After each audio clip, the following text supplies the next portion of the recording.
Those of you who've grown weary of shoveling snow must be elated to see this. A beautiful day in Lakeland, Florida. The Blue Jays, with soaring expectations, are back in business preparing for the upcoming season. They play their first game of spring today against the Detroit Tigers. And we welcome you for that first broadcast. I'm Jamie Campbell with Jack Morse and Greg Zahn. Let's send it to the men you'll be hearing from all summer long. Buck Martinez is standing by with Pat Tabler. Jamie, the Blue Jays won 73 games last year, and they finished fourth in the division for the fifth straight year. And everybody knew that they had to have a productive offseason, but nobody anticipated the offseason that Alex Anthopoulos had. Let's go back to the end of last season. I don't think anybody was quite sure where the organization was heading, but it was obvious something had to be done to this ball club. And then Alex Anthopoulos became the busiest man in Canada on the phone, engineering trades, bringing in 13 major league players. Well, I think the ship is heading in the right direction, so the excitement is higher. The expectations are higher, so let's get the games on the way. Everybody's anxious to start spring training. We'll do that in just a moment against the Detroit Tigers, the reigning champs. Let's go back to Jamie Campbell. Buck, thank you. Brandon Morrow is now part of a revamped rotation. He'll get the first start of spring, and he was outstanding when he wasn't hurt a year ago. What do you like about Brandon? Well, what makes him so dominating when he's healthy is his ability to command his pitches. And it all starts with his body control. He's got a very compact, short delivery. He doesn't fly open. All things happen bad when a guy doesn't have body control. Brandon Morrow has very good body control. We'll see some of the new players today. Meiser Asturis, Emilio Bonifacio, Josh Tolley will be catching Morrow. Greg, among all the new recruits, who's the one you're most excited to see? Well, it's the one guy you won't see today, and that's Jose Reyes. And the reason I say I'm excited to see him is because Jose Reyes is your prototypical leadoff hitter. This guy brings an enormous amount of speed to the front of that lineup. He can do pretty much anything there is to do on a baseball field. He can hit for average, he can hit for power, he hits from both sides of the plate, and he'll go out there and play a sparkling shortstop for you. It's a presence in the lineup at the top that the Jays haven't had in a very, very long time. And that's why this is such an exciting day for so many in Canada. The Blue Jays are back and preparing for the upcoming season. We'll have the first pitch from Lakeland coming up momentarily.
To Lakeland, Florida, Blue Jays will open up their Grapefruit League action here against the Detroit Tigers. The Tigers, of course, the reigning American League champs.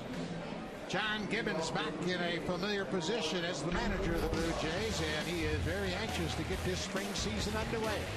Going to get a good look at the two new faces, top of the order in Emilio Bonifacio. Meiser Asturis, the switch hitter, will start at second base. Then you have Lori Linden, Aaron Sevia, some holdovers. Newcomer Josh Tolley will open up behind the plate today. Moises here, Anthony Gose, and Ricardo Nanita will be in left field. And we are set for action. Anibal Sanchez for the Tigers is set.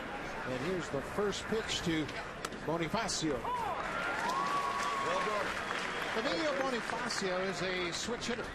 A guy that had a lot of injuries last year. He played in just 64 games for the Marlins. He, of course, part of that big 12-player deal with Miami. But a dangerous type of hitter.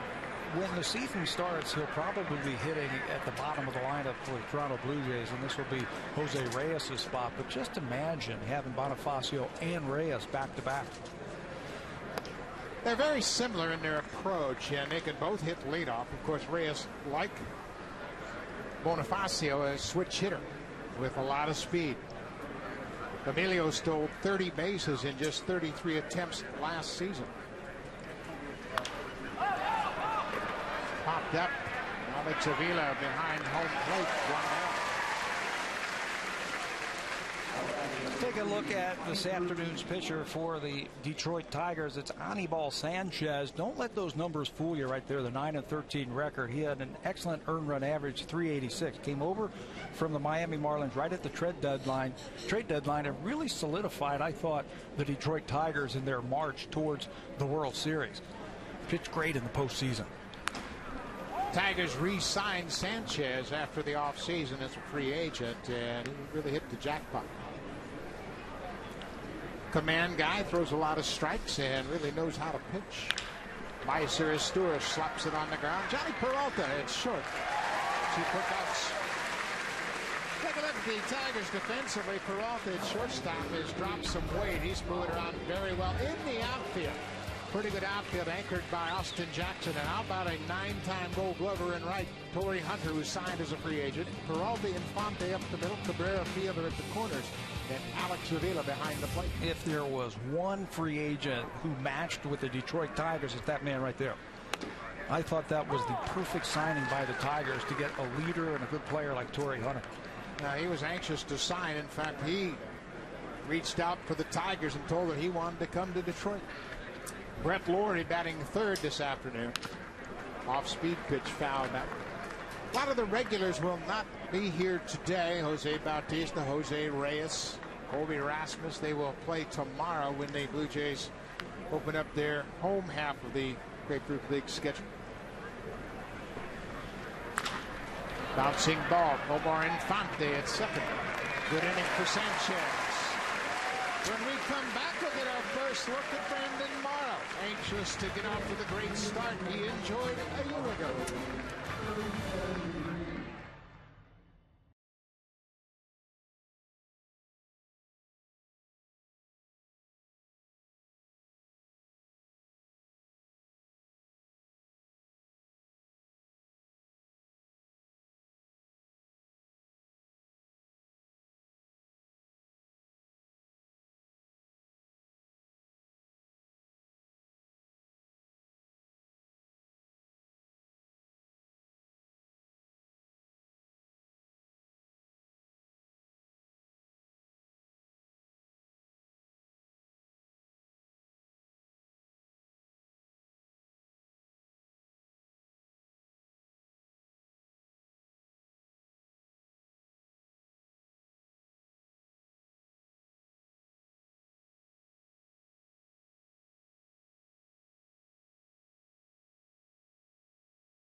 Jim Leyland, one of 3 Tiger managers to win 600 games in a Detroit uniform, is back at the helm.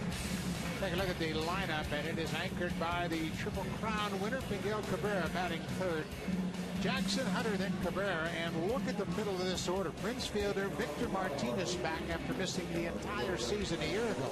Andy Dirks, Johnny Peralta, Alex Avila looking to bounce back after a down offensive year, and Omar Infante at second. A lot of threes at the beginning of those batting averages for the Detroit Tigers. This is Brandon Morrow, who I think was having arguably his best season, cut short last year by injuries and oblique strain.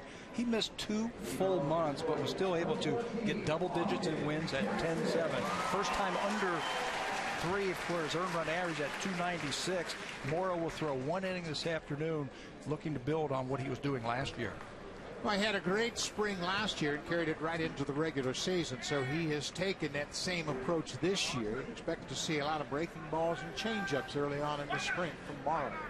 Austin Jackson takes first pitch upstairs. You know, that was the one thing that Brandon did last year. I think he became a pitcher as opposed to a thrower. Started working on his changeup and breaking ball, especially early in the count. Another pitch upstairs. It's 2-0. Brandon Morrow made 13 starts before he injured his oblique in June. He was off to a 7-4 start with an ERA just over 3. Arguably, he was the best pitcher in baseball at that time. He'd already thrown 3 shutouts. He shut out the Angels out in Anaheim on the 3rd of May. And shut out the Mets at Rogers Center on the 19th, and then capped everything off with a shutout against the White Sox in Chicago first week of June. Deep drive to center. Anthony goes back at the track, makes a running catch. Oh, Anthony Ghost got some time in last year, and it certainly served him well. He made an impression. One of the hardest baseballs to track down as an outfitter is that fly ball line drive right over your head. Anthony Ghost tracks it and knows exactly where he is on the field to haul it in. That is something that you can't teach right there. That is natural speed from Anthony Ghost. Anthony got in 56 games a year ago with the Blue Jays. Well, here's the newcomer, Torrey Hunter, the free agent who signed, and take a look at the jump. Yeah, watch Ghost at the top of your screen when he comes in. He knows exactly that ball's over his head, so he turns and runs as fast as he can, and you try and run through the baseball. Hunter's shot from by in down the right field line.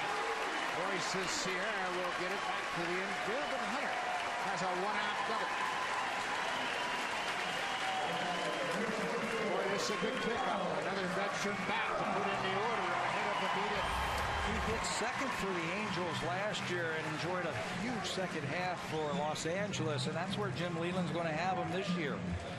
Hitting right behind Jackson and in front of Cabrera in fielder. He's going to get a lot of pitches to hit, and he's been around the game. He knows how to handle every one of them.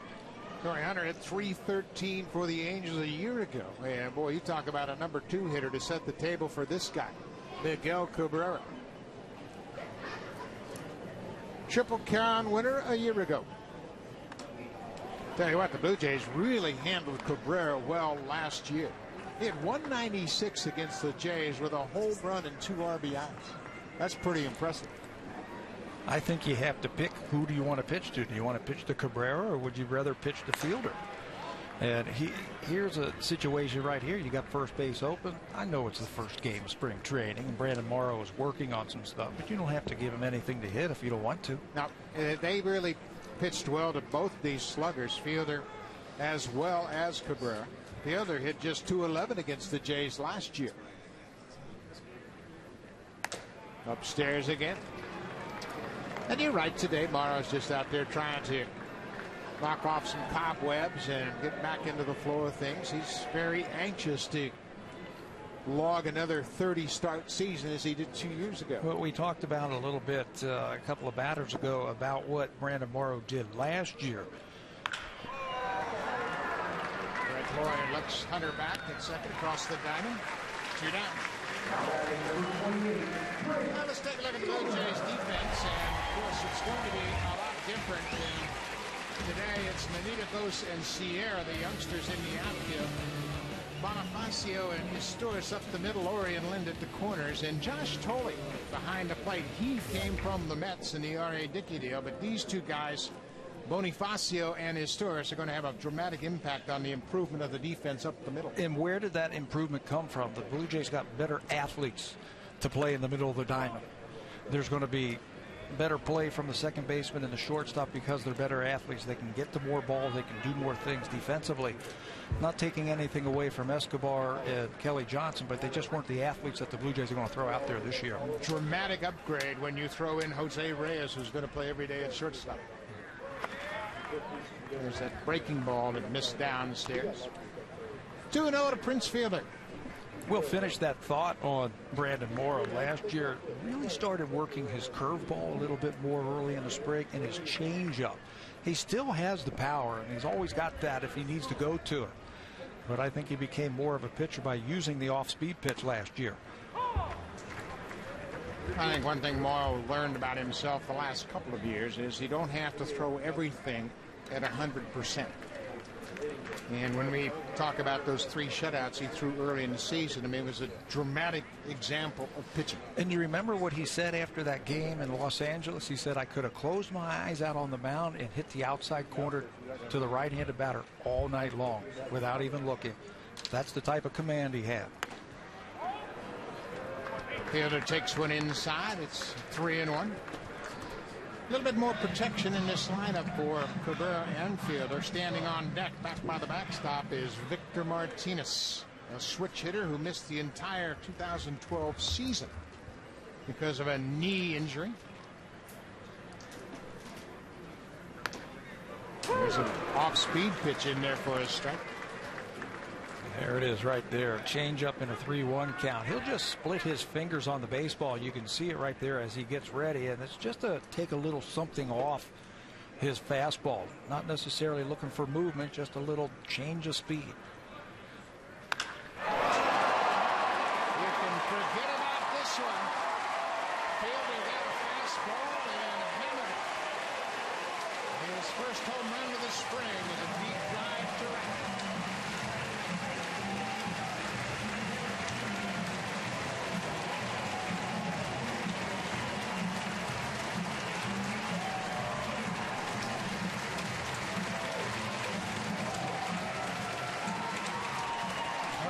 Wasn't going to fool Prince Fielder there. 3-2. It looks like he goes back to the fastball after the off-speed pitch. And Prince Fielder, with his first swing of the spring, unloads one to right field.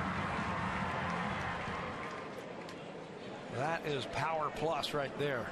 A short swing, and he got to that pitch very easily, and that's what hitters want to do, get off to a good start in the spring. So Tigers are up 2-0. Victor Martinez, the switch hitting DH, will step in the box with 2 outs. Martinez injured himself prior to last spring in off-season workouts and had a knee problem. He had surgery, and they went to microfracture surgery, but you can see the numbers he put up 2 years ago. Pretty impressive back to return to the lineup. It's the 100 RBIs. I think that's the big number that the Tigers are looking at. If Prince Fielder doesn't drive him in, you've got a guy, a switch hitter with a very good career batting average, who is very good in RBI situations. So if Fielder doesn't do it, Martinez is right there to do it for him. How do you think the 3, Cabrera, Fielder, and Martinez, stack up as clutch hitters? Well, can you name a better threesome in the American League? Not just power in production. I think the key word that you were saying there, the clutch hitters. Victor Martinez is as clutch as anybody, and you know Miguel Cabrera is right there, driving in that big run late in the game with 2 out. Ball was up, and Martinez rifles it into left. So the Tigers racked up 3 hits off Morrow in his first inning of work. John Gibbons knows that they didn't want Morrow to extend too long, and Pete Walker, the pitching coach, is making his way to the mound. That pitch was upstairs. Well, one of the things that you're seeing from Morrow, he's just trying to be smooth. He's not over exerting himself on his pitches. He's trying to get into his release, just get into his windup. Unfortunately, the last 2 balls that were hit hard were up.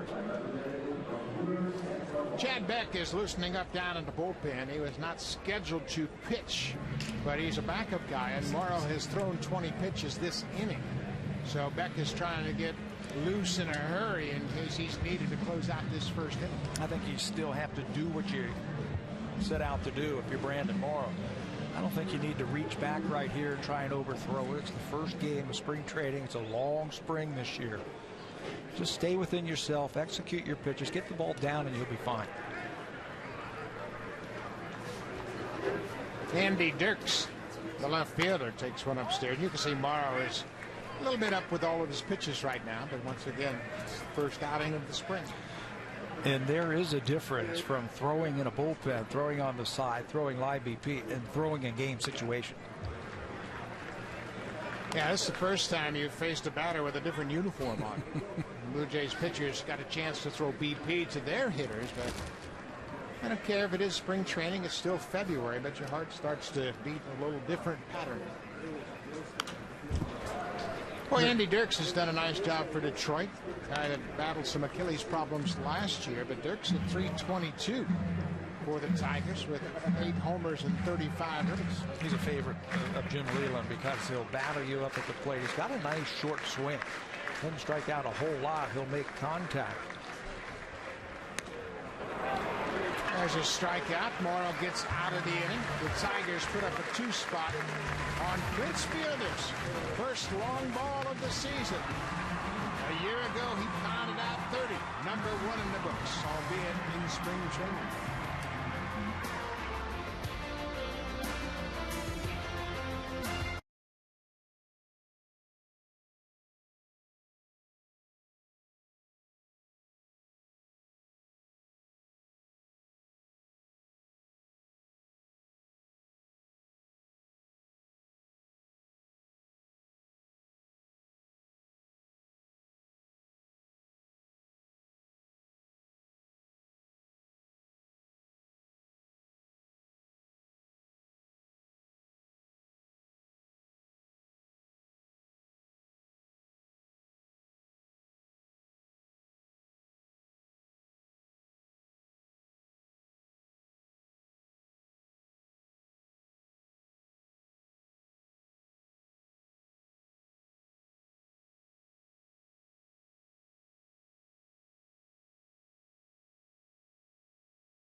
Kansas not that far away. The season opening week presented by Honda. The Blue Jays will take on the Cleveland Indians to open the season April 2nd, 3rd, and 4th. Then John Farrell and the Boston Red Sox come to town Friday night, Saturday afternoon, and Sunday afternoon.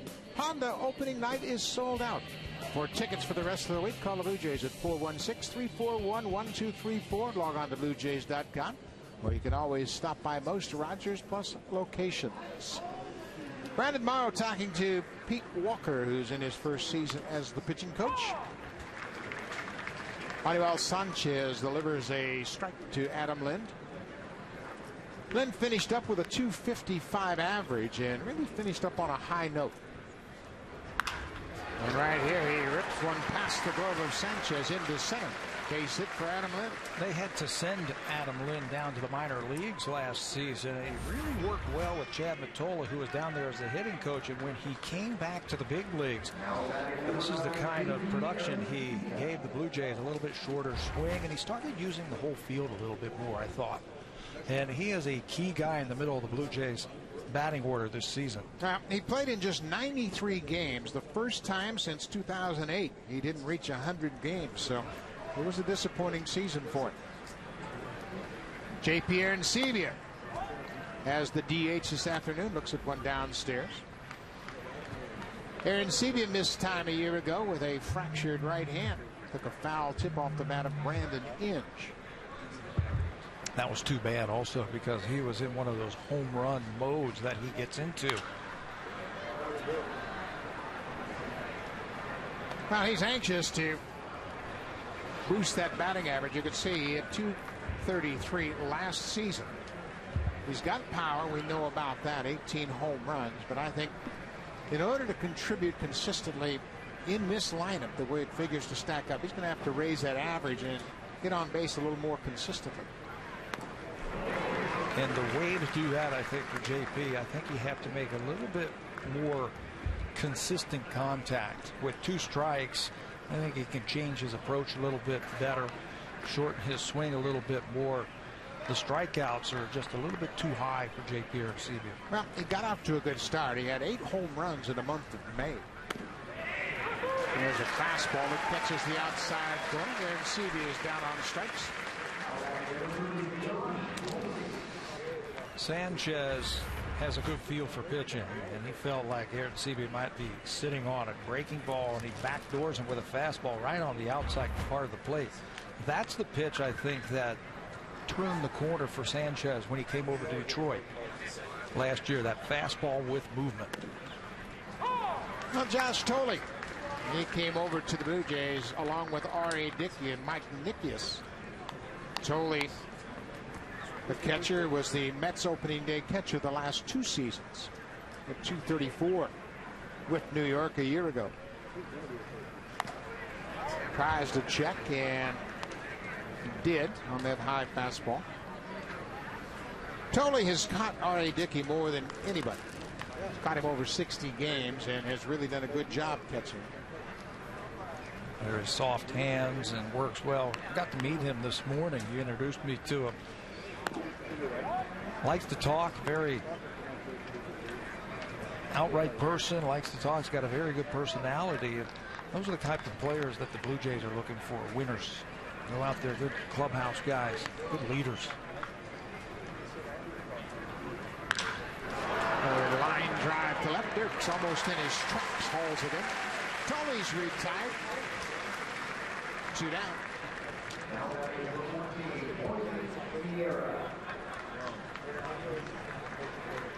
Andy Dirks hopes that he can play every day at left field, and got a little bit of competition. He's trying to prove to Jim Leland that he can become an everyday outfielder. I think his bat certainly can play in the major leagues. You got to figure Jackson's in center, Hunter's in right, so the only position is left field. Brendan Bosch is still on this team, Detroit Tigers, and I always thought that Brendan Bosch was going to be a pretty good player. Moises Sierra, he, like Anthony Goes, got a taste of the big leagues last year for the first time. He played in 49 games with the Jays.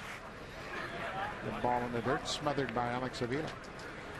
So Sierra, with the addition of Melky Cabrera, Emilio Bonifacio, has been pushed back down the depth chart a bit along with Anthony Gose. But they are both very interesting young players. Tools. When you look at Sierra and Gose, you see tools, but you don't see the polish that you need. The base hit to center for Sierra. Then will stop at second.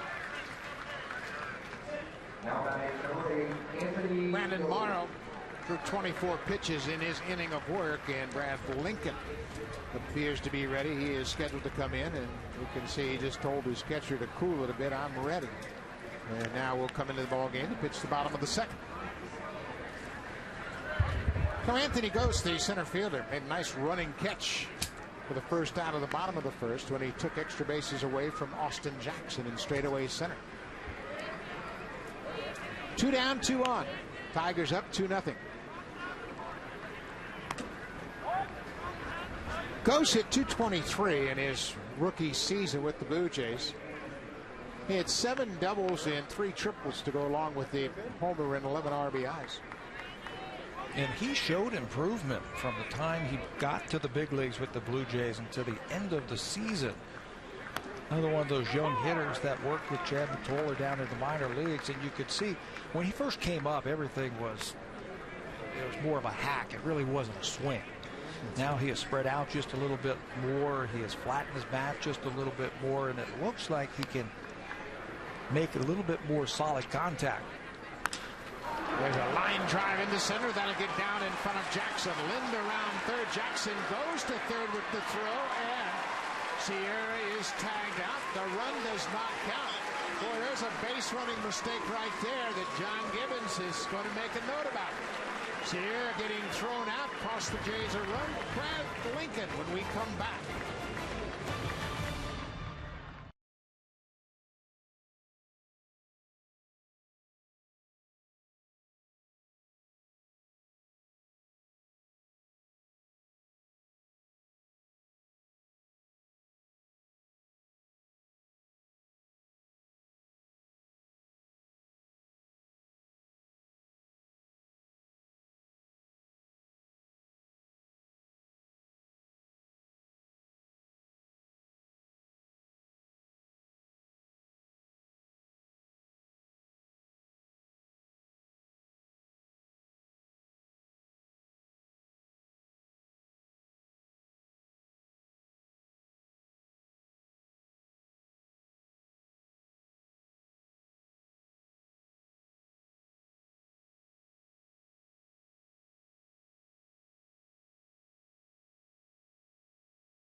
Moises Sierra gets thrown out at third. Adam Lynn, trying to score from second, did not cross home plate until after the out. And take a look at Austin Jackson's throw. It's right on the money. Yeah, he comes up throwing and throws a strike, and Adam Lynn, look at the umpire right there to judge.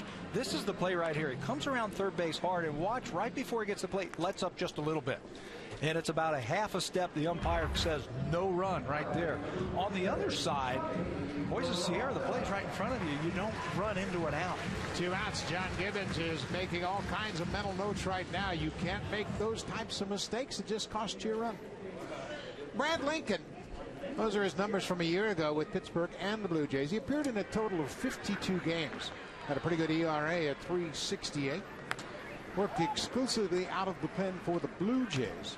And the plan this season is to stretch Lincoln out, get him back into that starter mode, and it looks as though he'll probably serve as a starter in AAA at Buffalo. One of the off-season jobs that Alex Anthopoulos wanted to do, he wanted to build a little bit more depth, especially at the AAA level. Everybody knows the Blue Jays are now moving into Buffalo, so they were able to get some other pitchers. Now, you don't acquire all of them. Some of them you already have on your team, and the Blue Jays had this one on their team as a reliever. They feel like he can be a very good starter. He's got power stuff. Power fastball, power curveball. I think as a reliever, you take a couple of pitches away from you. Now you go back into the starting rotation. Your slider and changeup are going to have to play a little bit more.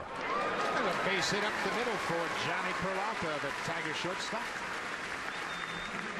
Peralta, you can see he's trimmed down dramatically, and he is trying to get back to that offensive player he was a year ago. We are pleased now to be joined by Brandon Morrow, who got your first appearance in. And Brandon, assess how you felt out there today to get that first game under your belt. Well, I felt good physically. I mean, I was a little in between intensities. I think that was my rhythm was a little out. You know, there's definitely a part of you that wants to get out there and go get it, you know, and there's the part of me trying to scale it back and just get in the swing of things, and you know, just that little inconsistency where I felt off balance, the fastball was up, and you know, I was getting behind the guys, and that was the main thing. That was by design, Brandon, that it looked from here that you were really scaling it back, and you just take your time trying to get your timing over the rubber.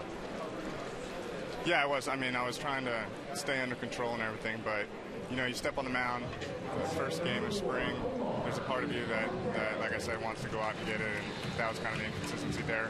By the end, the last hitter, you know, one, I needed to get out of the inning, but then two, you know, I was starting to get better in rhythm, and the ball started coming out better, and I was able to put them away and get out of there.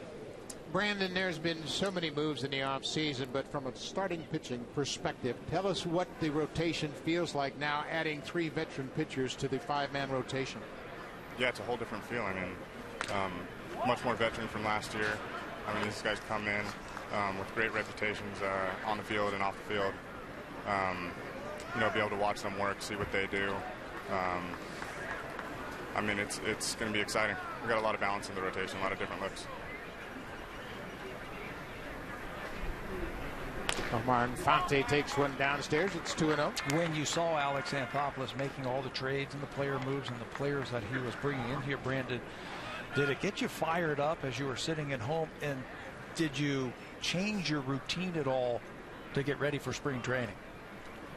Well, I definitely got fired up, but no, I didn't change anything from last year. You know, I was trying to keep it consistent, do everything I did to prepare for coming into spring last year.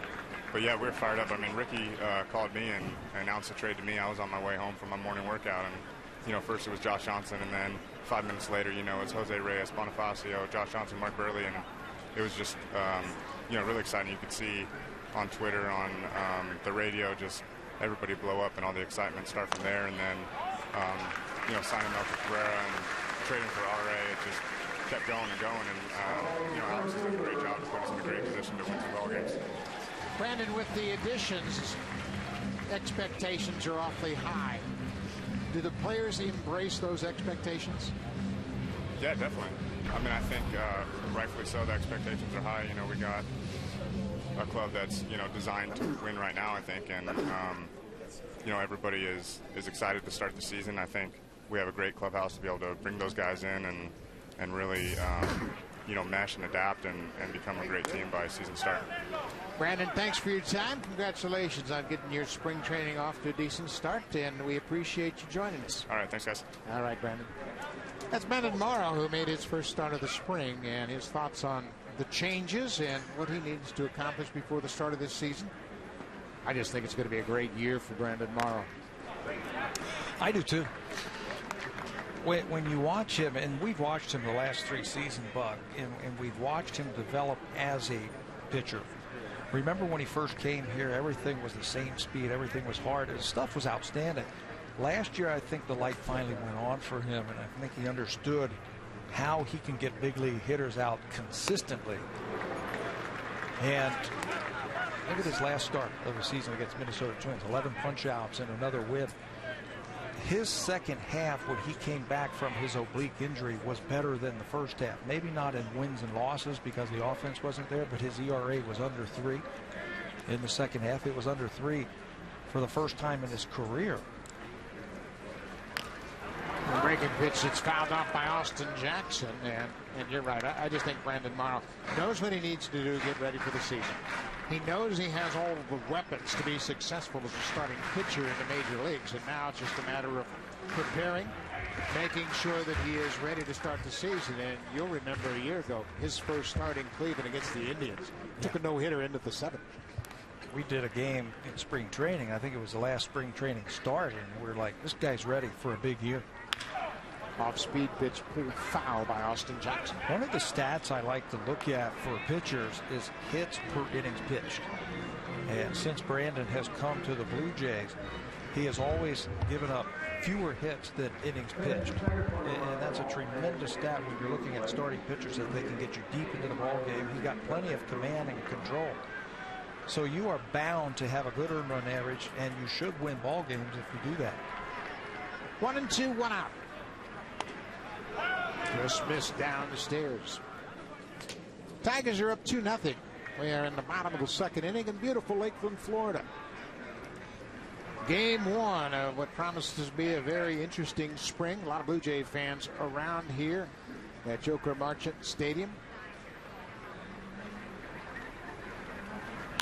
High fly ball to right. Sierra has a beat on it on the track. Tagging up at 2nd is Alex Avila. He'll move over to 3rd. Jackson's retired. And now there are 2 down.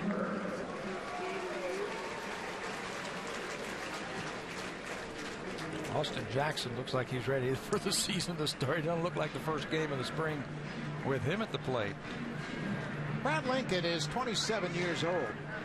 He's got an 8-9 career record. He's appeared in 75 big league ball games, just 10 starts.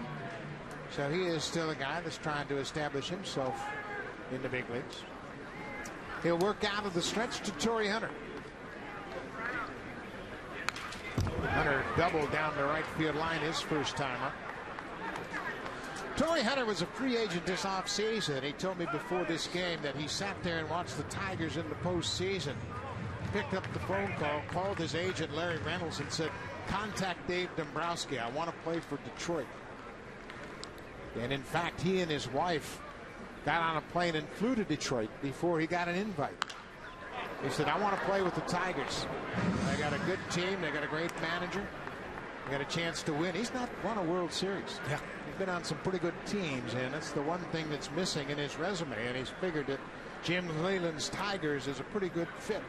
He also wanted to be close to South Bend, Indiana, didn't he? Yeah, his son's going to play football for the Fighting Irish and baseball as well. Hunter in the hole, 0-2. Torrey Hunter spent 8 years with the Twins. His last 5 seasons were with the Angels in Anaheim.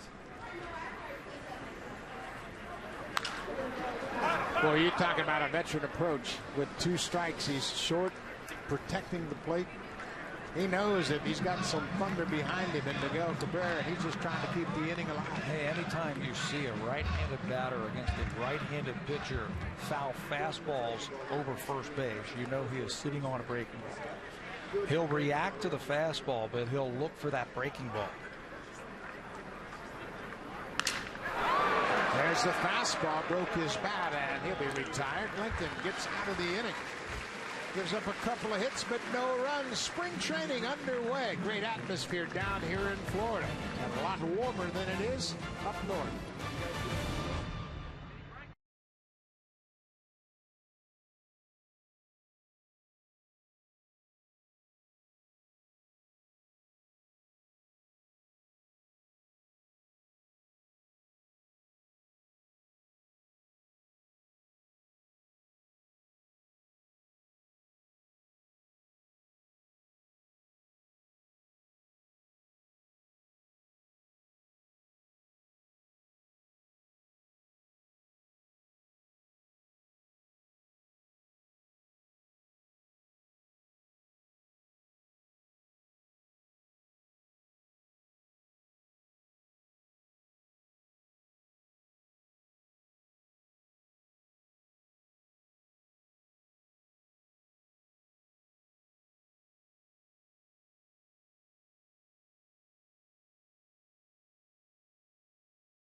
Lakeland, Florida, it's time for an ice cream. It is a beautiful day here on Saturday, the opening home game. The Tigers played the Braves over in Orlando yesterday. Come on, take it. It's free. Well, okay, if you insist.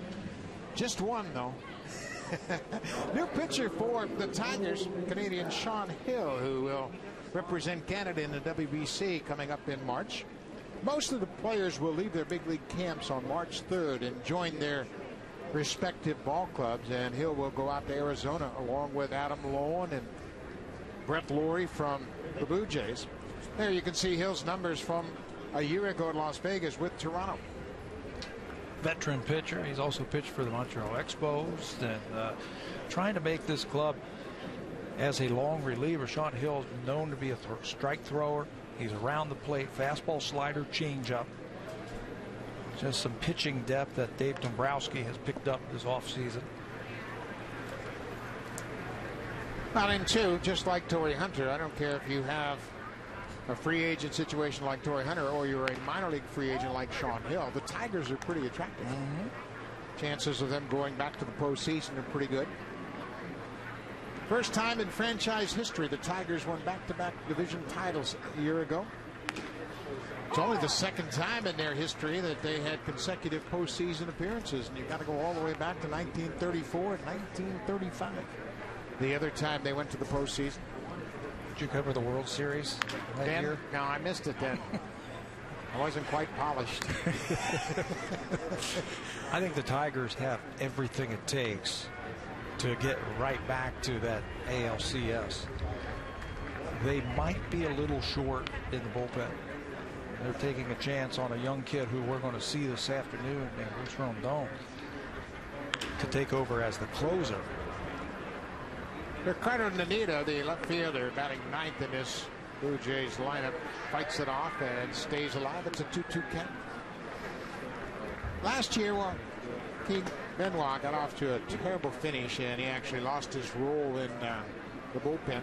Octavio Dotel pitched very well for the Tigers once again. Jose Valverde is no longer here. He ended the season. In fact, he was not the closer for the Tigers in the World Series. It was Phil Koch doing the job for the Tigers. Valverde is no longer here. He too will pitch in the WBC to try and find a job.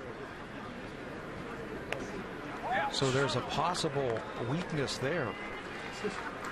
Well, we talk about the WBC. You can see all the games right here on Rogers Sports. And Adam Lowen will join the Team Canada this time as a position player. The World Baseball Classic, March 1st through the 19th, all the games, and it's a great opportunity for these players to represent their country. We mentioned Brett Laurie. Adam Lowe will go from the Blue Jays to play for Canada. Jose Reyes, Edwin Encarnacion will play for the Dominican Republic. Team Canada will open up on March 8th out in Arizona. That's their first ball game.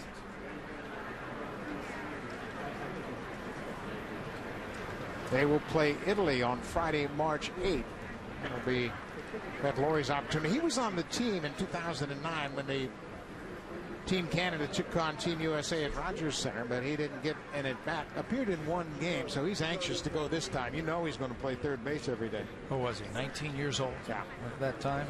It's understandable. I know he wanted to play a little bit more 4 years ago. Now he's going to get a chance. He's an established big leaguer now.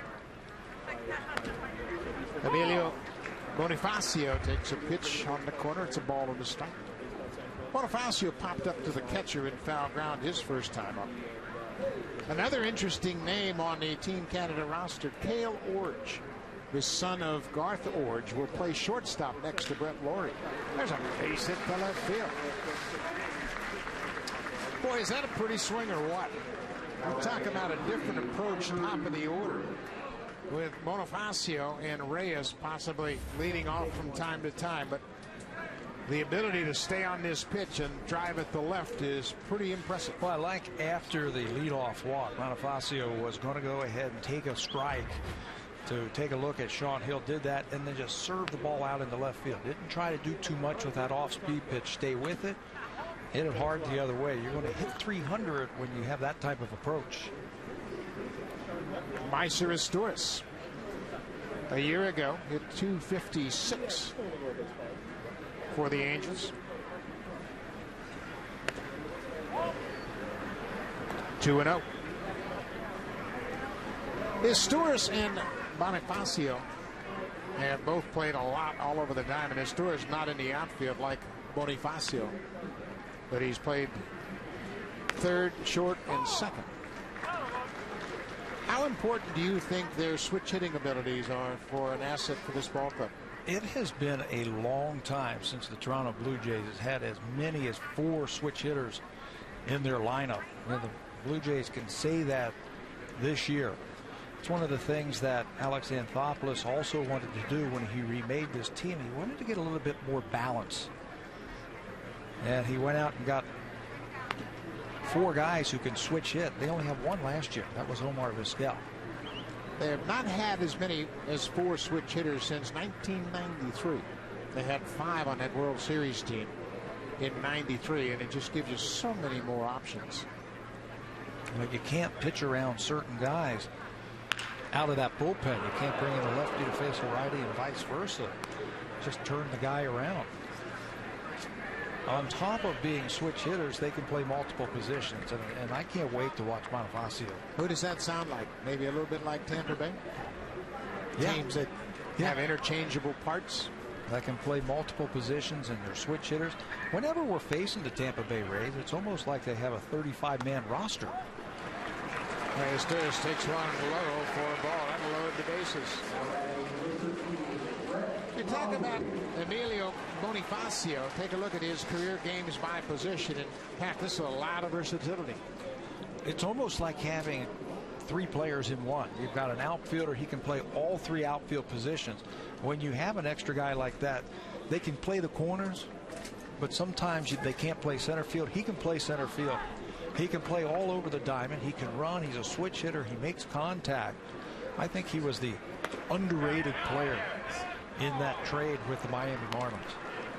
Yeah, he is certainly somebody that's very interesting. Jose Bautista told me right away, first time I saw him, Bonifacio's faster than Rajai Davis. Wait a minute. That's what he said. We'll have to wait and see. Brett Laurie has the count in his favor. Now here's where Brett Laurie has got a chance to really grow this year. In these situations in the past, all he's thinking about is hitting, not necessarily thinking about getting a good pitch to hit. It'll be interesting to see how he changes that approach this year. Well, he'd come out of his shoes and swing no matter what the pitch was. A breaking ball, fastball, change, didn't matter. Now he should have a better understanding what they're trying to do to him. He's got to come to you. Pitcher's the one that's in a jam here. Let him swing away. 3-0.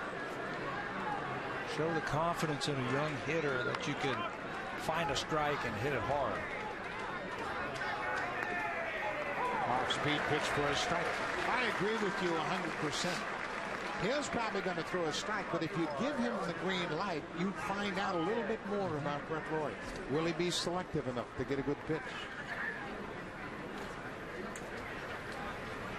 Nobody out. Tigers lead 2-0. Blue Jays threatening on the top of the third.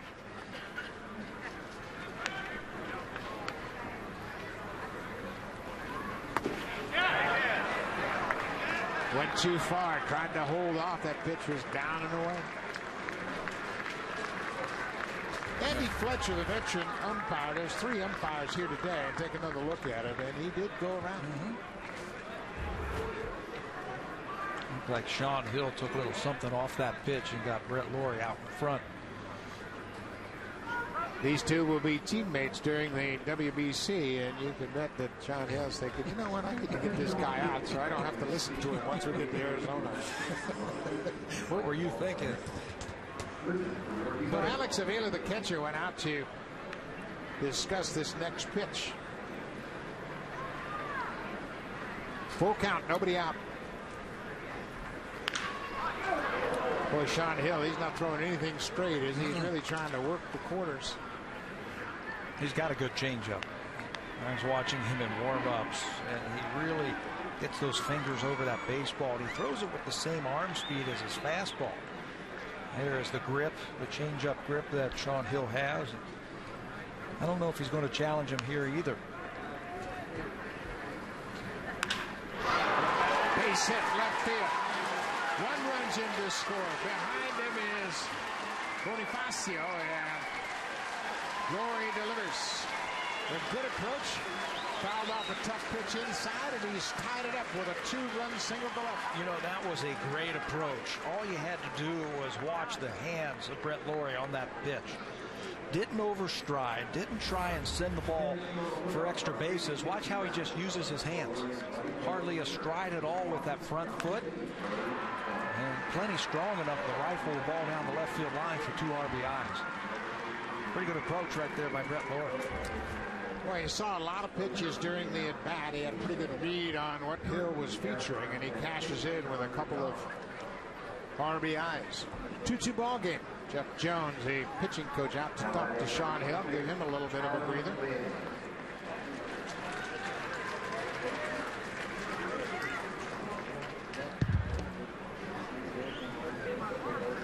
Historis went first to third on the base hit by Lawrie. Still nobody out.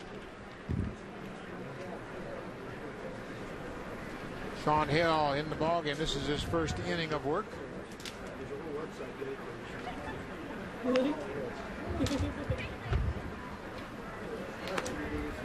Adam Lynn takes one right on the outside corner. Lynn had a single to center his first time up. Against a type of pitcher like Sean Hill, I wouldn't even think about trying to pull the ball. He's going to try and get you to reach for something and get the ball on the ground. This ball is driven into center field. Austin Jackson back deep. Tagging at third is Historis. Throw will come into second, and Lynn cashes in with the sac fly. The Blue Jays have a 3-2 lead. You know, another very good approach by a Blue Jay batter there. Adam Lynn just trying to loft the ball to center field or to left center field. Don't overcommit. That's exactly what Sean Hill's trying to get you to do. Overcommit, try to hit the ball too hard. That's when you top it and you end up hitting it on the ground. Just stay right in the middle of the diamond with that.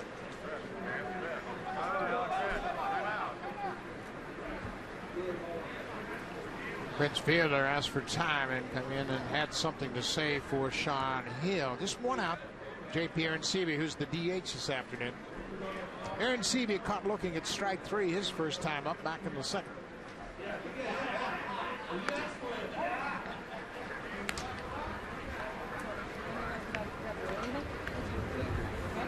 Normally, I think in the regular season, you would see Brett Lawrie trying to steal here. Good situation. You got some pressure on the pitcher. but it's early. I don't think you're going to see too many guys trying to steal bases in spring training. I asked Bonifacio about that. He said, no, I'm not quite ready to steal yet. You know, that move at first, that first step puts a lot of pressure on your legs, and there's just not too many guys that are ready to run an awful lot right yet. Aaron Sevilla rips it down the left field line, just foul. Well, there's been a lot of talk going into the past season about Blue Jays and their base running mistakes. Last year they made a lot of mistakes on the bases, choosing bad times to run, trying to force the issue. Brett Laurie had some bad opportunities when he chose to steal, and John Gibbons has said, I'm just going to watch, see what they do, and then I'll decide how I'm going to approach them about base running. And Sevilla lost the grip on that bat and goes all the way into the seats. Well, I think that's the right approach for a manager who's taking over the ball club. He admits it. I need to know these players. I've got to watch them and form my own opinion against them. And I like what he says also about Brett Laurie, that, hey, I don't know Brett Laurie. I want to watch him play. I certainly don't want to pull the reins in on Brett Laurie. I think you'd much rather try to rein in a guy than try to get a guy's motor going. Absolutely. You look for years to find a player with the intensity of Brett Laurie, and you don't want to take that away from him. Aaron Sevilla reaches for one and fouls it back. JP will go to the WBC. He, as we mentioned, will leave along with his teammates to join their ball clubs on March 3rd. Team USA will train in Arizona, and they will play in that first round in the Arizona pool at Chase Field and Talking Stick. There's a looper to left field, and the Dirks backs up, makes the catch just in front of the warning track. 2 down.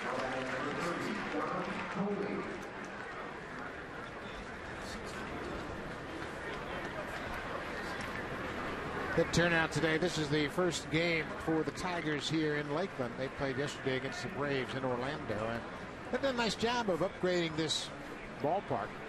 Tigers have been here since 1946. Hey, this is a great ballpark. Out in left field, they built that, I don't know, that the grass yeah. area out there where people can bring out their towels and bed sheets and sit out there and watch a ball game. How fun is that? They love the Tigers here in Lakeland. Yep, they've had a long relationship with this community.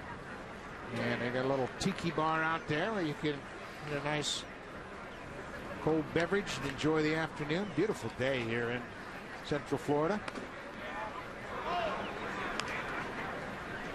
Josh Tolley, one of the new players to join the Blue Jays. Tolley was rewarded in his first year with a 2-year contract. And he'll take ball 4.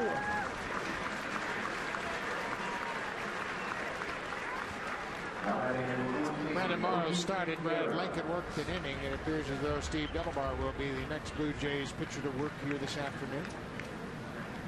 Boy, what a find he was. Steve Delabar for Eric Thames in July. And Delabar really solidified his position in this bullpen with a strong second half. Moises Sierra takes a breaking pitch start. Slow in spring training. That's what you want to do with the pitching staff. Bring them along slow. With the WBC, it's a little bit longer this year. So the Blue Jays' first 5 pitchers will all throw 1 inning this afternoon.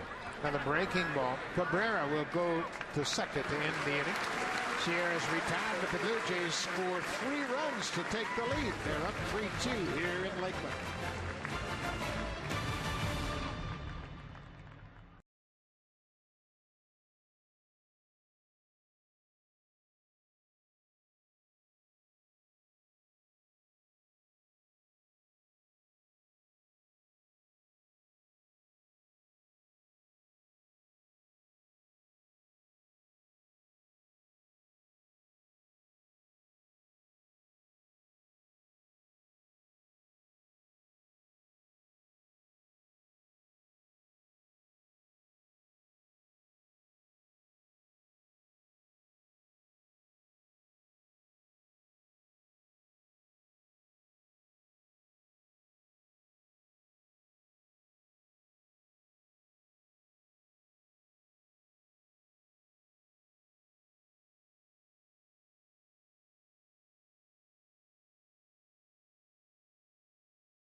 Fans, the Blue Jays season is just around the corner, and you can get suited up for the 2013 season at jshop.ca. jshop.ca has the largest online selection of Blue Jays gear. 2013 is the year of the Jays. Visit jshop.ca or call 1-877-JAYS-SHOP. A lot of Blue Jay fans down here, and of course that's going to be a very popular jersey. Jose Reyes, number 7. And he will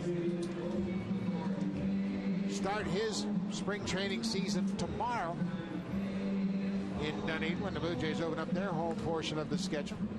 Not that Jose Reyes, the real Jose Reyes will be started. Yes, you'll be able to tell the difference because he is some kind of athlete. Steve Delabar takes over for the Blue Jays here in the 3rd inning. Delabar's numbers with Seattle and Toronto, 61 games, 4-3, a 382 earned run average. And one of the things that he brought to the bullpen for the Blue Jays last season when he came over from Seattle was power.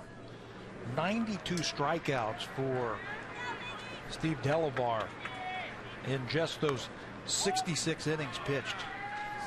In 27 games with the Blue Jays, he had 14.1 strikeouts per 9 innings. To give you an idea of how that compares to the rest of the American League, Max Scherzer of the Tigers led the American League with 11.08. Yu Darvish was second, 10.4. They led baseball with a strikeout per 9 innings. And Miguel Cabrera has just hit one 9 miles.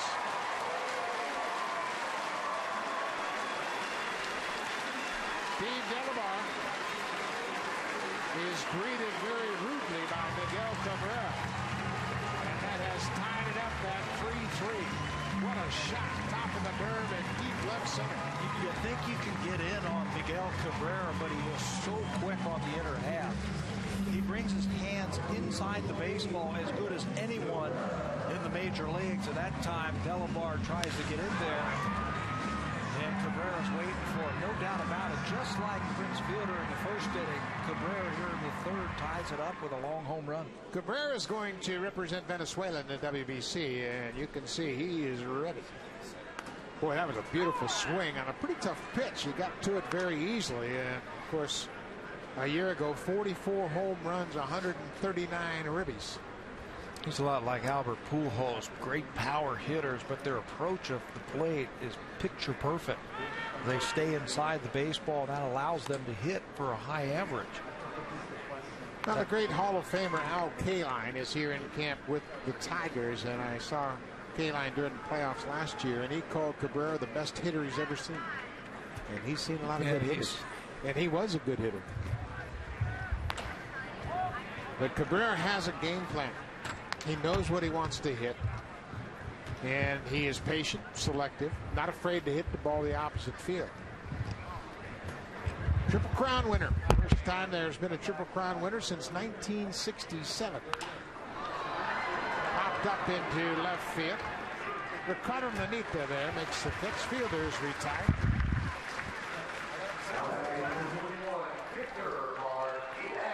But Cabrera winning that Triple Crown hit 330 with 44 homers and 139 RBIs. You know, the thing that separates, I think, the Tigers offense from a lot of offenses in the American League is usually you've got the great power hitters in the middle of the lineup, and you can find holes and you can pitch to them.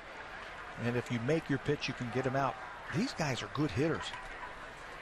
Victor Martinez, I said that at the beginning of the broadcast when you were going through their lineup. A lot of threes at the beginning of their batting averages. They're good hitters, but they've got great power and great production. There's another good hitter that's also a switch hitter, Victor Martinez, back after missing the entire season. And just another big bat for opposing pitchers to have to deal with. You might see a guy with 30 home runs and 100 RBIs, but he hits 270. These guys hit 30 home runs and drive in 100, and they hit 330. Victor Martinez, almost 10 years of big league service. Pops this one up. Isturis out into center. Ghost coming hard, and it goes off his glove. Isturis and Ghost really never got together. Pasteur is carried out as he has moved to shortstop. He and Bonifacio have flip-flopped in their position. You can see Pasteur shaking his head. He was dealing with the sun as he was tracking this ball into shallow center. This is a center fielder's ball all the way. It's a much easier play for Anthony Ghost, the center fielder coming in. His back is not towards the infield. He's got to be yelling and calling him off, and he makes that shorter high catch easily. But it didn't look like he told him he was coming. Well, what you have too is new players getting accustomed to one another, and the first game of the season, Anthony Ghost has to take charge out there in center field and call Asturias off and make sure he hears him. Andy Dirks, the left fielder, a strikeout victim his first time up. The center fielder, Anthony Ghost, charged with an error that allows Victor Martinez to reach. 0-2 on Dirks. Tried to check his swing. That was that splitter, and the appeal down to Jerry Lane, who has moved to second base. Just 3 umpires here this afternoon. Jerry Lane at second. Andy Fletcher has now moved to first base, and the home plate umpire is Jeff Gosney.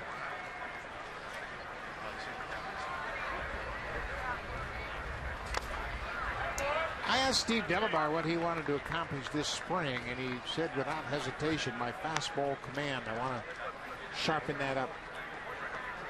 He has talked with some of the veterans, especially Darren Oliver, and asked Oliver what he thought was most important. He said locating that fastball down and away. You know, you locate that fastball, and it sets up that devastating split from the fastball that he has. And Delabar, forget about the lefty-righty splits. It doesn't matter. He can get lefties out. He can get righties out. But you're right. Fastball away to right-handers. That's what he's talking about, the fastball command. This time he just blows it right by Andy Dirks up and in. Delabar, now 29 years old. He'll turn 30 in July.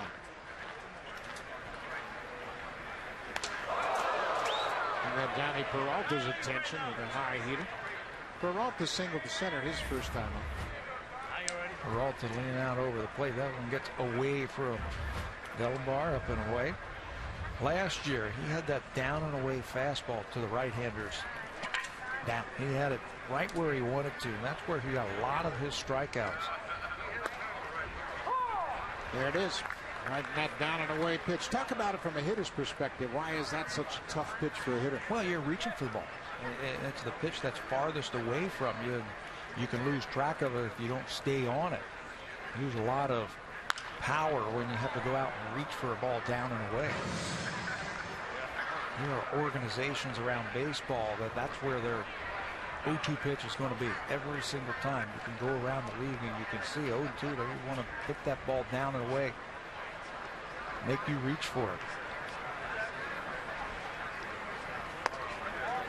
Missed with that fastball. Eshmael Rogers will be the next Blue Jays pitcher to work here this afternoon. He was acquired in trade from the Cleveland Indians. Blue Jays saw him once last year. They faced him, and he retired 6 of the 7 batters he faced. 2 balls and 2 strikes, 2 outs. Steve Delabar in his first inning of work, his only inning here this afternoon. His first outing of the spring, of course. There goes the runner. Ball is driven to center field. Anthony Ghost coasting over to his right, makes the catch. The inning is over.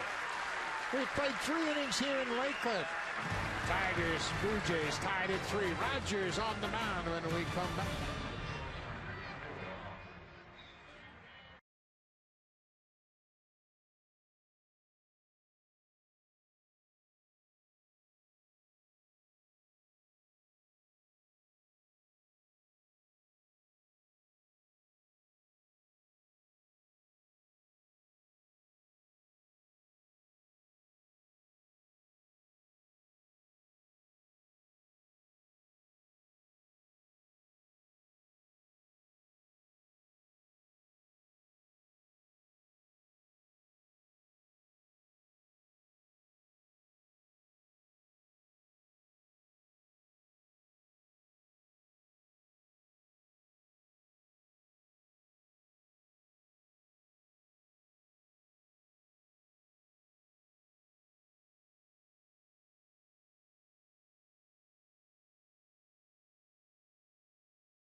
This copyrighted telecast is presented by authority of Rogers Blue Jays Baseball Partnership. It may not be reproduced or retransmitted in any form.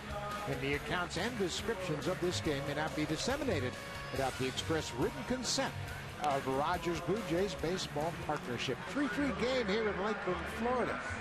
We're moving into the top half of the fourth inning, and we're pleased to be joined now by the skipper, John Gibbons. And John, how does it feel to be back in the Blue Jays dugout? Buck, it's, hey, to be honest with you, kind of like old times. You know, it's that first inning seemed a little odd, but I tell you, sure feels good. Well, can you tell us what you have seen so far through 3 innings of baseball this afternoon? You know, I've seen some good baseball, and then I've seen a couple sloppy plays. You know, the one that I really didn't like is running into the out at third base. I think it was in the second inning, Costas a run. And those are the kind of things we got to be smarter about. We can't do those. I mean, that's you don't win baseball games when you do that. So we'll concentrate on that. You know, then a little ball that fell in there in the last inning, but we're putting on some good at bats. We're using the whole field. We're taking our hits the other way if it's there. And for the most part, the pitching's been kind of a little bit in and out. You know, we've been on, a few hitters, and then we've been scattering a little bit. So, but that's to be expected this time of year. How will you handle those mistakes? Will you do it individually with the player, or will you bring the whole team together and say, hey, look, this is what happened, and we can't do this if we want to be a championship type of team? Yeah, I always talk to the individual, but then, when we get them, we're at home, let's say, and we're out there before more in the stretch, we might bring it up as a group just to reflect on it. Because, I mean, you can't do those things. They happen every now and then, but good teams don't do those things. John, when you look at the team you're playing today, the reigning American League champs, is that exactly what you're looking for? Is your team to get to that point? When you look at the ball club you're facing with all the veterans, you've added veteran presence to your team this year. Are you now trying to measure up with the premier ball clubs in the American League? Yeah, that's what we have to do. I mean, we look great on paper, but these are the teams you got to beat. They're defending American League champs right here. And, I mean, you look at their lineup is as good as anybody's, and of course they got Victor Martinez back this year, and they added Torrey Hunter. So there's not a whole lot of outs in there, and that's why when you play teams like this, you can't afford to give away things. When they give you an out, you take it, and you can't get careless on the bases because every at bat, every pitch, every whatever is precious because they got so much damage in that lineup. John, it's great to have you back in the Blue Jays dugout. Thanks for your time, and we'll look forward to an exciting season. Hey, thank you, guys. All right. Thanks, That's John Gibbons, the manager of the Blue Jays. In the top of the fourth inning, Anthony Gose in a hole. He is battling Michael Morrison, new pitcher for the Detroit Tigers. Morrison, 25 years old. He is a non-roster invitee to the Tigers camp and catches the outside front of that slow hook. He was the Erie Pitcher of the Year for the Tigers. Spent all of 2012 in Double-A Erie, 4-3 with a 3.14 earned run average. Lefties, righties, it doesn't matter. Look at the strikeouts, 72 of them. A lot of times with that good overhand curveball. It's very sharp, and it's a very good one. He spins a very good curveball. Kind of one of the college players out of Cal State Fullerton that has such a great baseball program, oftentimes going to the College World Series. Ricky Romero is a product of Cal State Fullerton. Ricardo Nanita got the Blue Jays rally started in the third inning.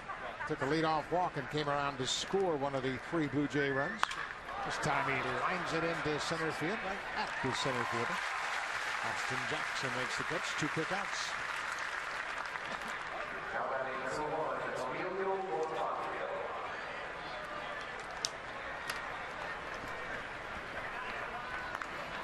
Spring baseball, lots of good treats for the kids and a great atmosphere. Think he knows what inning it is? No. I'm having trouble remembering the innings. You know he doesn't. Back to the top of the order. Emilio Bonifacio takes the first pitch start.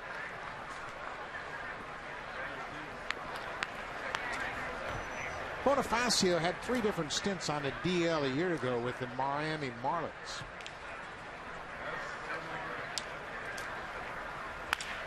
This is popped up behind second. Peralta gets there. Quick inning from Michael Morrison. Blue Jays go down in order. Middle of the fourth here at Lakeland, 3-3.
It's a new season and a totally different lineup for the bobbleheads this season. Edwin Encarnacion's bobblehead will be given away on Sunday, April 21st, when the New York Yankees are in town. J.P. Arancibia's bobblehead will be featured on Sunday, July 7th against the Minnesota Twins and Brett Laurie. On Sunday, August 11th, his bobblehead will be given away while the Oakland Athletics are in town. The first 20,000 fans each game will receive a bobblehead doll. For information and tickets, call the Blue Jays at 416-341-1234. Log on to BlueJays.com or stop by most Rogers Plus locations. How about a new Rogers in the lineup for the Blue Jays? Esmail Rogers. His numbers with Colorado and Cleveland a year ago. The Blue Jays got him from the Cleveland Indians for Mike Aviles and Yan Goins, and this might be a steal right here. We saw him a couple of times last year after he came to the Indians, and he's another one of those relievers with a live arm. He's got a fastball with late life. It can reach 96 miles an hour, and a curveball that he'll use for his strikeout pitch. Delivers a first pitch start to Alex Avila, the catcher. Avila singled to right his first time up. Yeah, Rogers is a very intriguing arm to add to this bullpen. And the Blue Jays were in search of power arms. And it started last year for the Toronto Blue Jays. And I think by June of last season, Alex Anthopoulos made up his mind to say, you know what, we need a little bit more power coming out of our bullpen. And right at the trade deadline, they had a surplus of outfielders and Thames and Snyder. They turned them into Lincoln and Delabar, and it continued through the offseason. Well, another good fastball on the outside corner. It's 1-2 to Alex Avila. Rogers was purchased by the Indians from the Rockies last June 12th, and then he was traded to the Jays in November. As Pat mentioned, for Mike Aviles and Yan Goins. An off-speed pitch.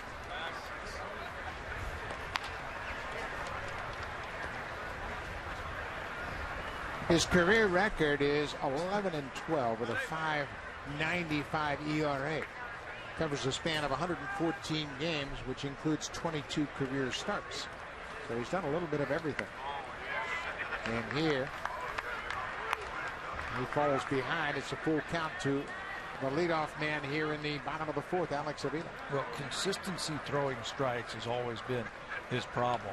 And once he irons that out, becomes a little bit more consistent. Use the changeup just a little bit more to complement that 96-mile-an-hour fastball. He's going to be a weapon. Comes right back and pours that fastball right past Avila for his first strikeout.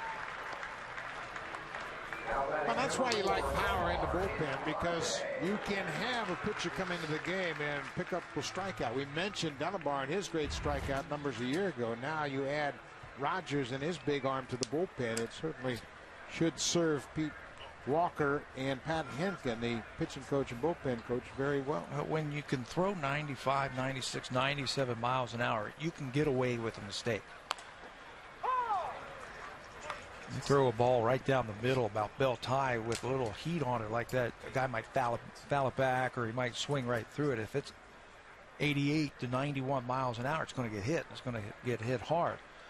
Also, when you're a reliever and you throw that hard coming in from the bullpen, chances are there's going to be runners on base. And you need guys to pick up strikeouts. Teams all over baseball are now drafting, signing, developing 6'4", 6'5" guys who throw 98 miles an hour. 1-1 to Omar Infante inside. How important is that power aspect of the bullpen play in this American League East with the stacked lineups you face on a regular basis? The stacked lineups, Buck, but also the ballparks that you play in. How about Yankee Stadium?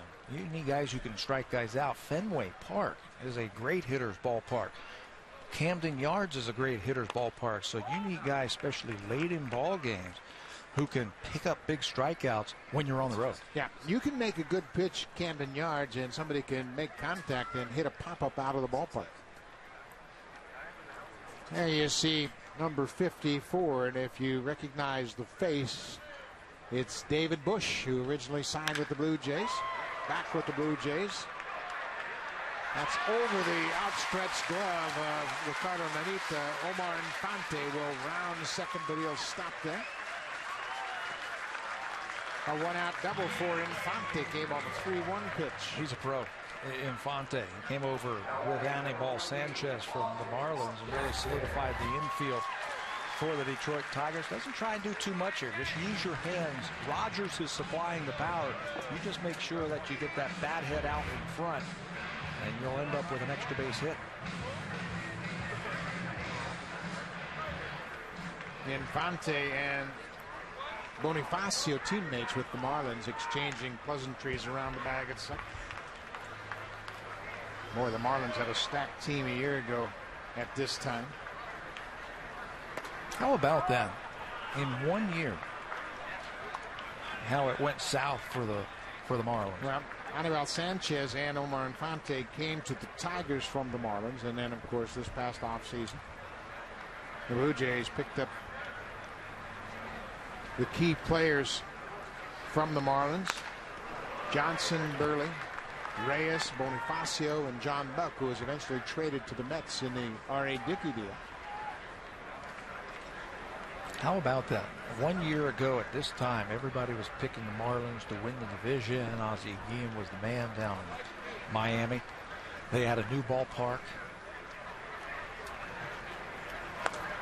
Down the stairs. Yeah, I guess it's just a reminder that you can't get too excited about things in the offseason or spring training. We have had an awful lot of recent examples of that. The Philadelphia Phillies, Boston Red Sox a couple of years ago, even last year, the Angels. Oh, in yeah. Anaheim. Yeah. They were a lock. Boston a couple of years ago. This is the best offense that I've ever seen. We hear people around the league talk about them. How'd that work out? Ground ball to short. Restoris across the diamond. Jackson's retired on the play. Infante moves to third. But now they're 2 down. You know why I say that?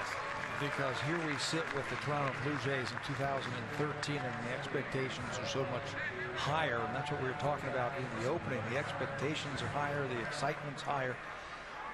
It's tough to play with a bullseye on your back, and I think there is a definite bullseye on the back of the Blue Jays this year. Yeah, when you bring in that many good players, and you mentioned it in the opening, about 13 major league players coming in, Blue Jays could turn over more than half of their roster on opening day. So I think it's important in spring training that they set a team out there. Just go out there and play, make yourself better. You're playing for the team. You're going to try and win ball games, and just get yourself ready for opening day. Get the pitching staff lined up, get the hitters in shape, avoid some injuries.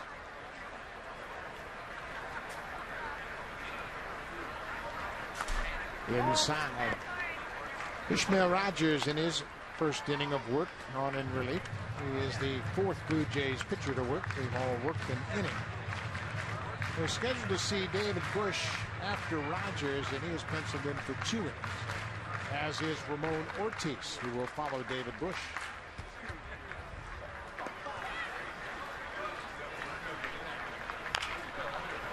Corey Hunter fights it off and fouls it over the Blue Jays dugout. Well, Josh Tully, the catcher, will go out and chat things over with Ishmael Rogers as the catcher's trying to get familiar with the new pitchers. They're all trying to get acclimated to one another and find out just exactly what they can do, what they can't do. Blue Jays have 3 new catchers in camp. How important is it for them to go out there and catch these guys? Yeah, it's huge. And the more innings you get, the better you're going to feel about it. Corey Hunter slipped coming out of the batter's box, and he'll be thrown out easily by Bonifacio. Rogers gets out of the inning. We've played 4 in Lakeland. It's 3-3.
Back in Lakeland, Florida, the Blue Jays and Tigers are tied at 3 after 4 innings of play, as the fireballer Bruce Rondon is going to come on and pitch for the Detroit Tigers. He's got a heavy load on his shoulders, taking over the closer's position, or so they expect, for Jose Valverde. He'll be a treat to watch. I'm glad you joined us today on Sportsnet with Greg Zahn. And people shouldn't be panicking about the outing for Brandon Morrow. Yes, he gave up a couple of runs, including a home run to Prince Fielder that landed somewhere south of Orlando. But what did you think of that first inning? Well, you know, he looked free and easy to me. I liked the delivery. He looked very comfortable out there. Not sure why so many breaking balls in a 1-inning outing, especially first one of the spring. Usually you go out there and try to establish the fastball a little bit more. Got himself into a little bit of trouble with Prince Fielder throwing a couple of back-to-back breaking balls in a situation that came back with 3-2 fastball and gave up the 2-run homer.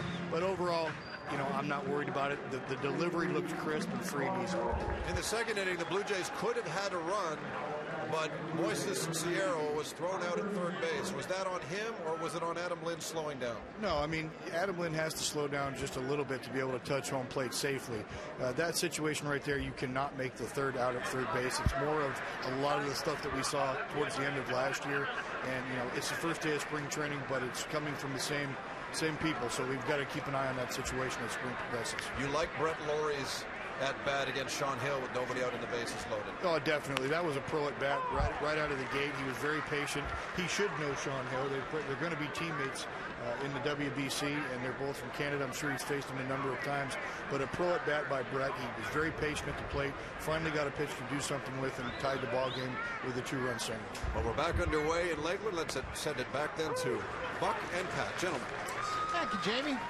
And as Jamie mentioned, a new pitcher for the Tigers is a very interesting one. He's facing Maestro Stewart. The pitcher is Bruce Rondon, the young power pitcher that they anticipate will be the closer. He is the guy everybody is talking about here in Lakeland. Oh, Alex Avila. Looked like he had a swing and a miss on that pitch, trying to catch it. Looked like it might have gotten home plate umpire Gosney. He throws triple digits. Yeah, and Avila whiffed on it. Yeah, he threw it right past Avila. As high as 103, some of the reports I hear about Rondon. 1-2, nobody out. The Sturris leading off the 5th. High fastball was popped up. Little looper down the third baseline. Cabrera hauls it in, 1 down. Rondon comes out of Venezuela, and Jim Leyland says, I am not going to give you a daily update on Bruce Rondon. His role is possibly our closer. Big numbers all the way across the board. Made 3 stops last year in the minor leagues. And look at the right-handed hitters. They hit just 94 against Rondon. 66 strikeouts, 29 saves, all in 53 innings in the minor leagues. You know, another thing that Jim Leyland says about him, it's very different facing a guy in the minor leagues or in spring training or in the batting cage and stepping on the field with a runner at second base at Fenway Park and 2 outs trying to protect a 1-run lead. And you got to deal with David Ortiz in the box at Fenway Park. A little bit different than it is down here in Lakeland in February. But he's got the weapons, certainly. He has physical stature. It's like Seattle Bullpen. And we talked about the Blue Jays wanting power arms. Well, this is what they're looking for from Rondon. Alex Avila has talked about him this spring, saying he's got command. He can throw his fastball to both sides of the plate, in and out. He also has a slider and a changeup that is ever improving.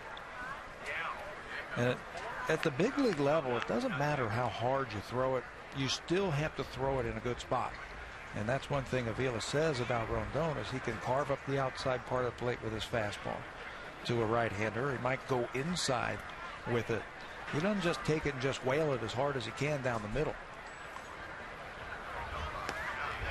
Ball ran all the way across the plate. Avila was set up down and away, and that ball just shot all the way off the plate inside the Lord. Rondon's just 22 years old. He signed as a 16-year-old. Comes out of Valencia, Venezuela, the hometown of Henderson Alvarez. And you can bet those 2 arms matched up against one another from time to time. There's a high fastball cut on and missed. 2 years ago, he was just in the Gulf Coast League.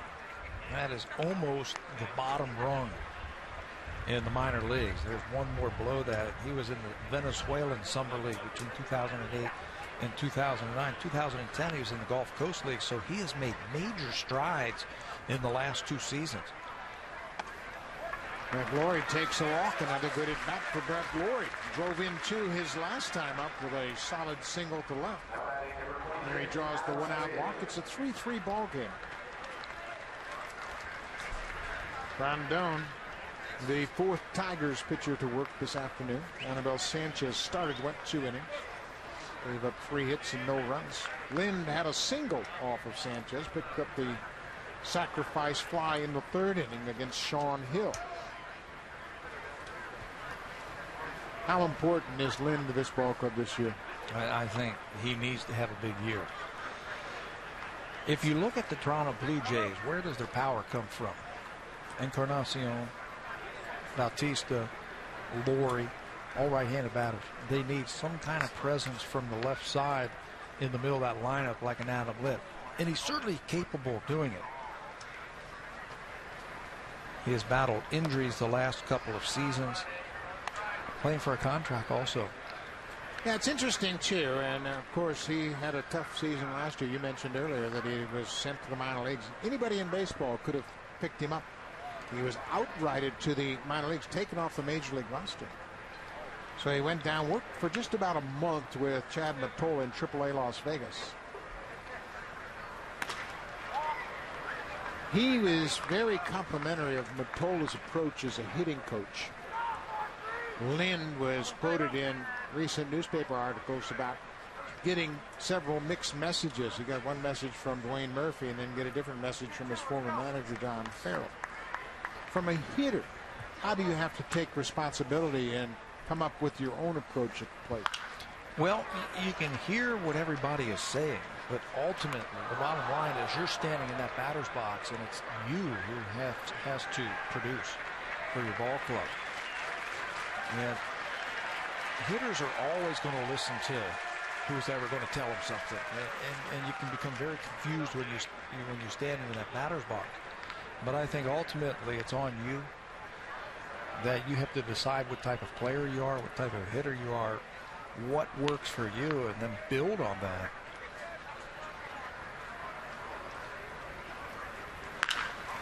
Fouled off. It's 2-2.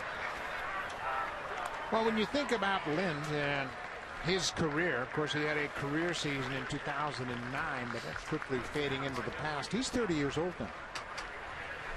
He's got just over 5 years of big league service. He was outrighted to AAA on May 31st, called back up on June 25th, so just short of a month down in AAA. Inside, full count.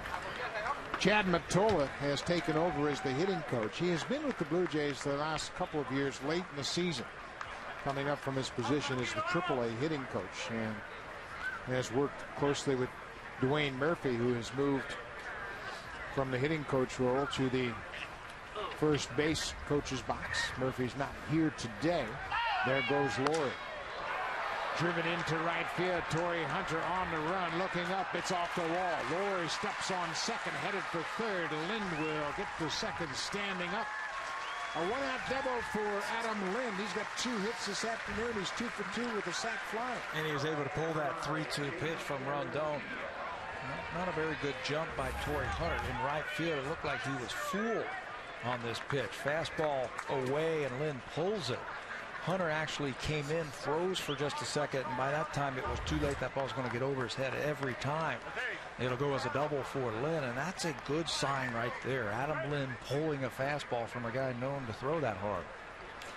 But it's one thing that really caused him problems last year, that good heater inside. He just could never get to it, and he got to that one very easily. And then you start to cheat just a little bit to try and get to that inside fastball, and then you're susceptible to those outside pitches. J.P. Arancibia, the DH, cuts on the first pitch and misses. Second and third, 1 out.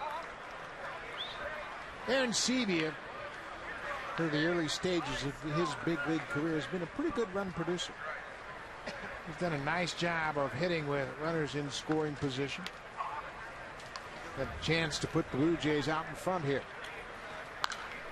Fouls it in the hole. Just try right now to keep the ball in the middle of the diamond. The Detroit Tigers are playing the infield back. Anything on the ground to the shortstop and second baseman, even to the left of the third baseman Cabrera, is going to be a run because of the speed of Brett Lord. So with 2 strikes, that's what you're trying to think about right now. Just keep the ball in play. Aaron Sebia was batting .242 at the time of his broken hand. He played 81 games and had 16 home runs in 81 games.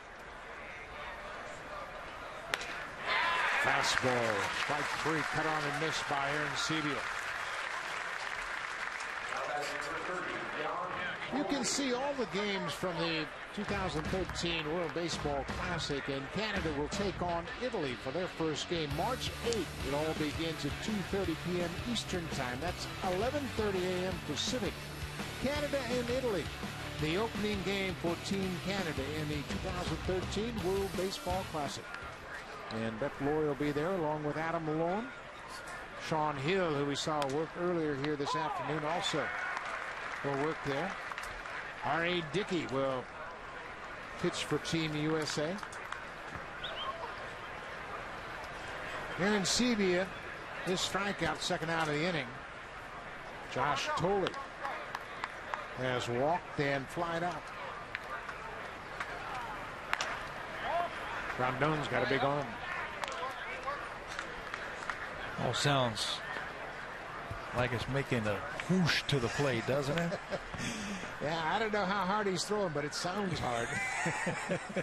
How about that? Your first spring training game, you got to face a guy throwing 100. Yeah.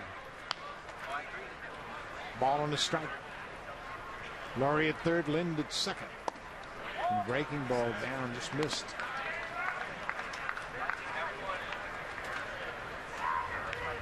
Well, it's a lot to ask of a young player who hasn't pitched above in the major leagues at all to come out. Why don't you be the closer for the defending American League champs? Yeah. It's a lot to ask. Yeah, that's a good pitch. On the outside corner.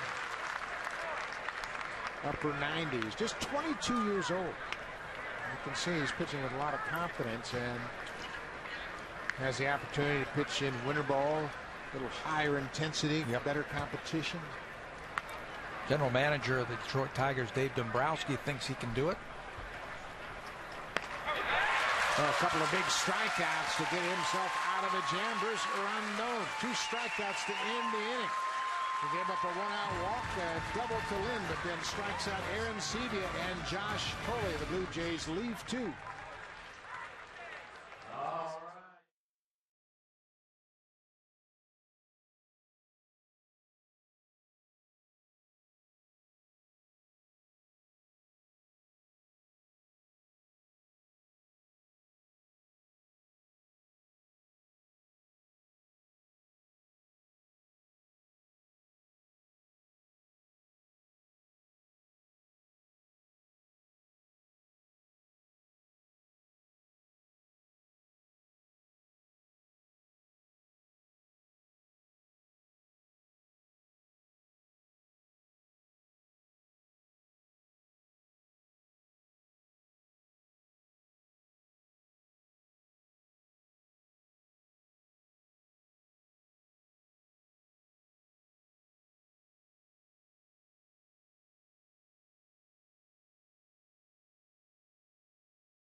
Blue Jays Honda opening night contest is presented by Sportsnet 590 The Fan. You can win 2 tickets to Honda opening night on Tuesday, April 2nd, when the Blue Jays take on the Cleveland Indians. Prize includes airfare and hotel accommodations in Toronto. The contest closes Wednesday, March 20th, so make sure you enter today. You can enter that Honda opening night contest by logging on at BlueJays.com. Terry Francona at the helm of the Cleveland Indians, and they are a different ball club. They've done a nice job of putting their team together in the offseason. Opened up their wallets and went out there and spent some big money. David Bush, the former Blue Jay, he was a second-round pick out of Wake Forest by the Jays back in 2002. You can see at AAA 4-3 record. He spent 5 seasons with the Milwaukee Brewers. Came up originally with the Blue Jays back in 2004 and made 40 starts for Toronto in the 2004-2005 seasons. I had a chance to talk with him today around the batting cage and say hello to him. It's been a while, and he says, you know, it's been 8 years since I pitched for the Blue Jays, and I just couldn't believe it. 8 years ago, he was traded away. But he is a pro, one of those players that the Blue Jays have picked up in the offseason to help with their depth within the organization at the higher level. Off-speed pitch, Cabrera is out in front. Miguel Cabrera in his 3rd at bat.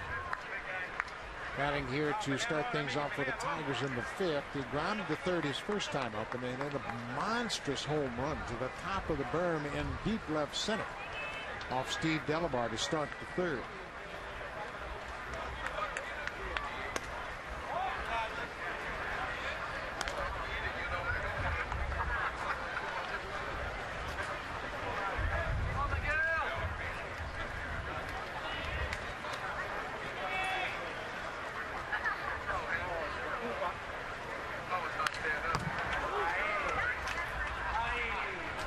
This is what the home run looks like that you were just talking about. But inside part of the plate, and he pulls it. It looked like Delabar tried to go away with that one, and no doubt about that.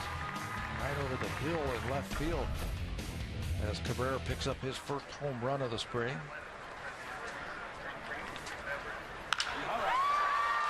Sound like that one was toward the end of the bat. Anthony Gose is there and makes the catch. That's the first out of the inning. Gorgeous day here in Lakeland, Florida, home of the Detroit Tigers, and they always do a great job of drawing fans to this ballpark. They've been here since 1946. A lot of fans coming down from the upper Midwest, a lot of Tiger fans. Of course, anytime you can get out of Michigan in the middle of February, you want to head south. Vince Fielder is homered this afternoon. Picked a good day. 80 degrees, 82 degrees here in Lakeland. Baseball weather. A little bit cool last week as Blue Jays went through some of their drills. It got down into the upper 40s. Breaking ball found straight back. I know those of you that are listening up north, you don't want to hear about upper 40s being cold. But it was cold. Had to even wear a sweatshirt on. Couldn't wear shorts that day. You didn't wear hats or gloves or anything like that? Even had to think twice about playing golf. That didn't take long. 0-2 pitch to Fielder. Bounce towards second.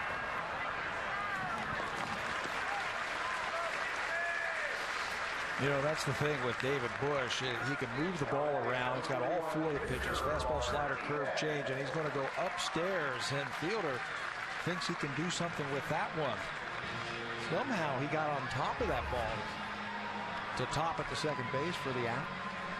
Emilio Bonifacio moved from shortstop where he started this game over to second. He and Meiser as Sturs have split time, a flip-flop middle of the diamond, and I think John Farrell is going to do that throughout much of the spring. John Farrell, Sean Gibbons. Wow. That happens. Me. Just be safe. Just say John. John. You'll be safe. So John Gibbons is going to get a good look at all of these players in different roles and make a decision as far as how the lineup will set up. Yeah, and where they can play, how they can play, and not just the major league players. Bonifacio and Asturias are going to make the team, or they'll be on the big league team, but there's a lot of young players here that if they get hurt, he's got to have an input of who he wants to bring up and who would fit into the ball club. So there are some young players here with the organization making the trip over from Dunedin. Well, John Gibbons, the first few days of camp, when the pitchers and catchers first reported, he literally walked around camp with a roster in his hand, matching up names and faces to numbers. And he said, I got to learn these guys. And it's been an adjustment for him, but it didn't take long. So talk, and he has done a great job of making sure he connects with all of the players. Plus, he's got coaches to get familiar with. Rivera will serve as the third base coach this year. DeMarlo Hale was brought in to be the bench coach for John Gibbons, and Hale and Gibbons have a long relationship. They go back to their days in the Hawaiian Winter League. That's Marty Brown, who's the AAA manager. Will move to Buffalo along with Blue Jays in the AAA franchise. And the workouts have been short and sweet. Yeah. In and out. Get your work done and get out. Well, it's going to be a long spring, and John Gibbons says, I don't want these guys standing around out here just as eyewash. Do your work, get done, and get out of here. And I think the coaches appreciate that as well. Yeah, I think you can get pretty stale if you're down here for 6 or 7 weeks and you're at the ballpark from 9 o'clock in the morning till 5 o'clock at night. Get your work in. Go out. It's a long season. Pace yourself. Well, Blue Jays hope it's a longer season than the last several. Anxious to get back to the postseason. Haven't been there since 1993. Have finished 4th for the last 5 seasons.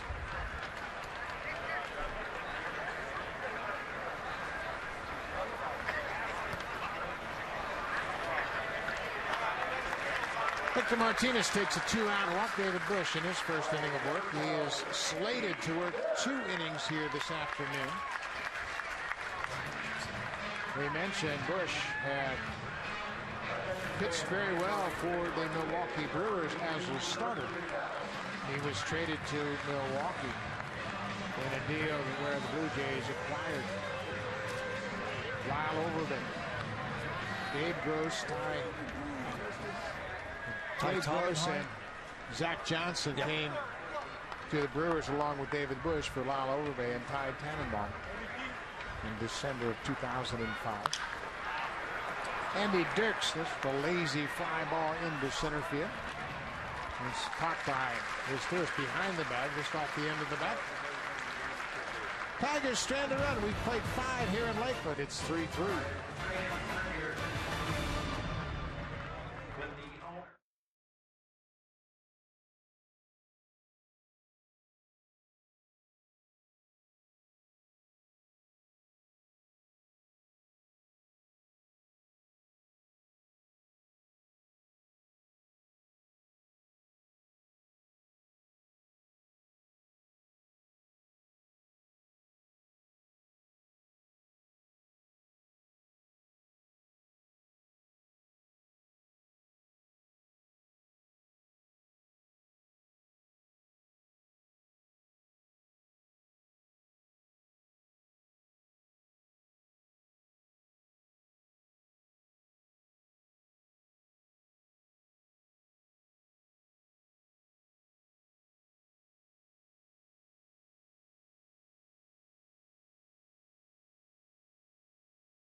Jays opponents in the month of April. The Cleveland Indians will open things up opening night, April 2nd. It's a 3-game series. Then John Farrell and the Boston Red Sox will come to town Friday, Saturday, and Sunday. Then the Blue Jays will leave town and welcome back in the Chicago White Sox on the 15th of April. Robin Ventura in his second year with the Chicago White Sox, and their expectations are high as well. And then the New York Yankees. They might be the most interesting team in the American League East this year. What are the Yankees going to do? Plenty of storylines when the Yankees come to town, always. New pitcher for the Detroit Tigers, Ryan Lebowski, will take over. He spent the whole year last year in the minor leagues. Just a reliever. He was originally a 16th round draft pick of the Arizona Diamondbacks, was traded over to the Tigers back in 2011. Just a lefty specialist out of the bullpen, not a whole lot of stuff. A left-on-left type of pitcher.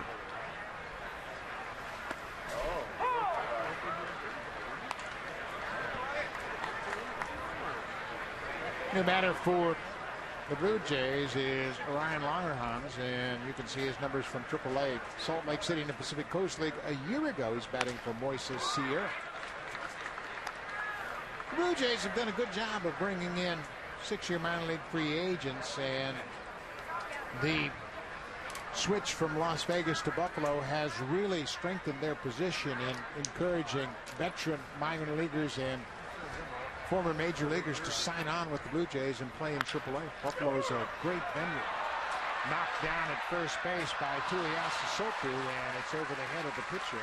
Longerhans is safely aboard. That's the way the 6th inning starts. It's a base hit for Longerhans, a pinch single here in the 6th.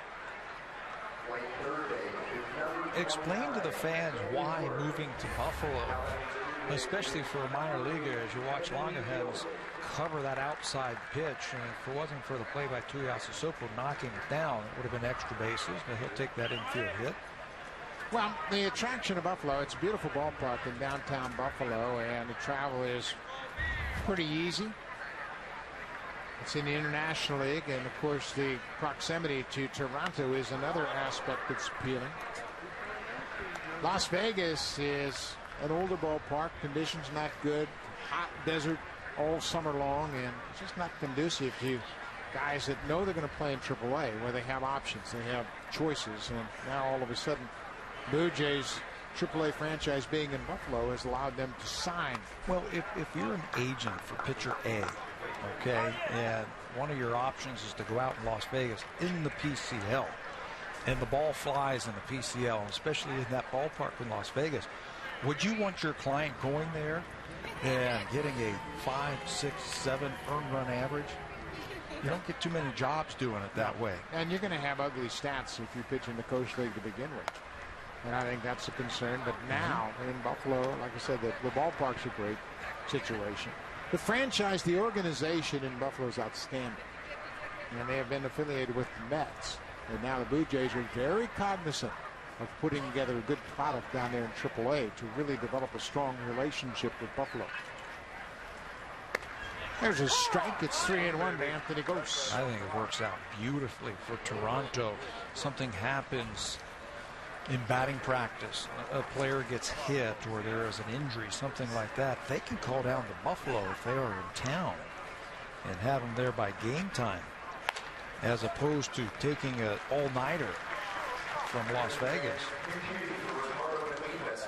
Kurowski walks, Anthony Gose. The first two reach here in the 6th inning. Eugenio Velez will come into the ballgame as a pinch hitter. He is batting for Ricardo Nanita, the left fielder. Velez, former big leaguer with the Giants, he came up with San Francisco. He spent the 2011 season, part of that season, with the LA Dodgers.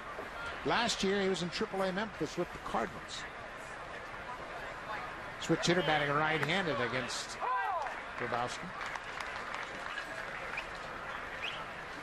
Here's another example of a former major leaguer, minor league free agent, looking for a spot to play, and Velez decides that the Blue Jays are a good opportunity for him.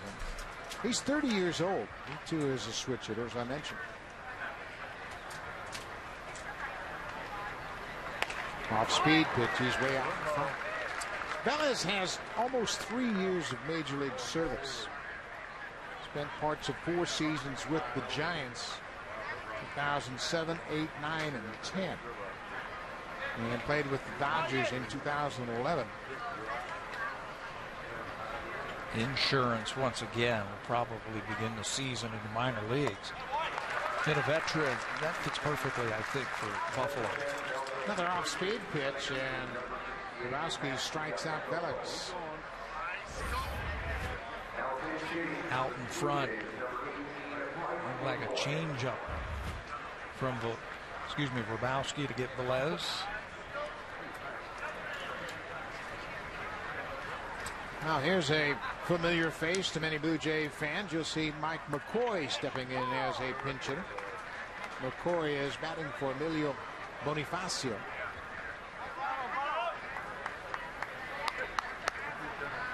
McCoy, now 32 years old, started 12 games for the Blue Jays last season.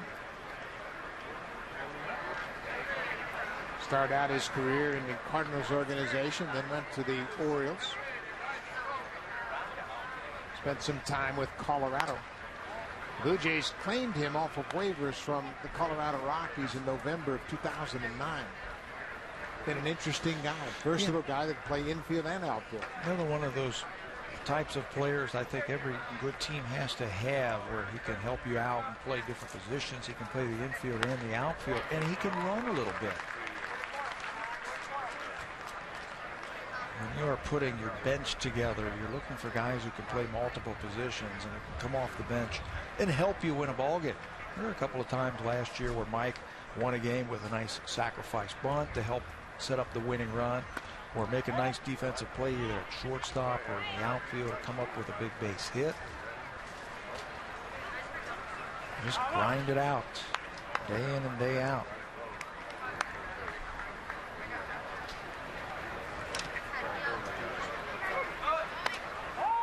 Base runners off on the pitch. Full counts, ball 4. So the bases will be loaded. And it'll be a pinch hitter. Lance Sawatsky will bat. And there's a visit to the mound now as Grabowski has struggled a bit. Lance Sawatsky will come on to pinch hit for my series stewards. Jeff Jones, pitching coach, trying to help Grabowski here in this situation.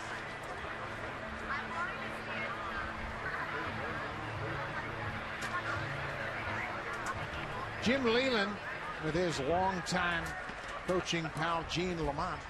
Lamont, the former manager of the Chicago White Sox. This year, he will be sitting alongside Jim Leland. He's been the third base coach in the past, and he will move from third base to the bench as he will be Leland's bench coach. Well, he's one of the best, isn't he? Jimmy Leland.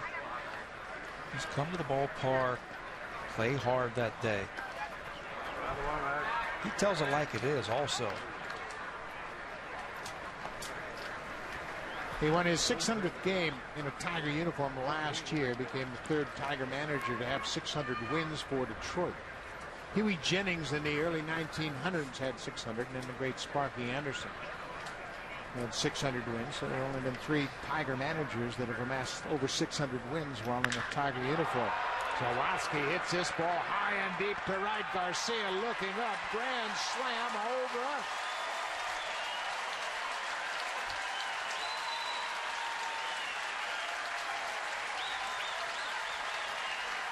How about that? The extra guys rally here against Ryan Grabowski. Put up a 4 spot to take a 7-3 lead here in the 6th. Hey, we said John Gibbons is getting to know his young players, and you try and make an impression on your manager at spring training, especially early. First impressions are lasting impressions, and the young kids are doing it for the Blue Jays. Sawatsky with that grand slam puts the Blue Jays up by 4.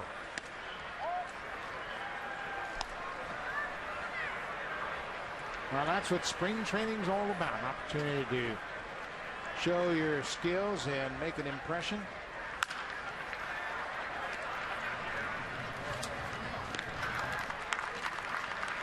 Well, when you get your pitch to hit, you've got the bases loaded, do something with it.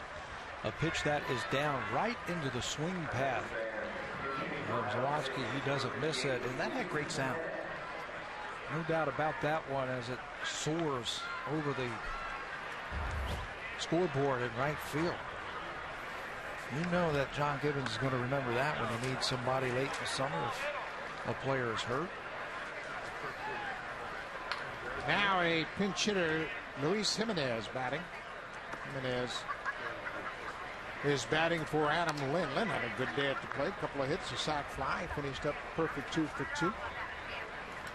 Jimenez was the offensive player of the year last year at AAA Tacoma for the Seattle Mariners. Blue Jays got a chance to see him out in Seattle, and he hits this one high and deep into center field. And that is hauled in. He just missed it. But the Blue Jays on one swing of the bat from Lance Zawadzki, a grand slam pinch hit home run, have taken a 7-3 lead middle of the 6th.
The 2013 baseball season with MLB.TV.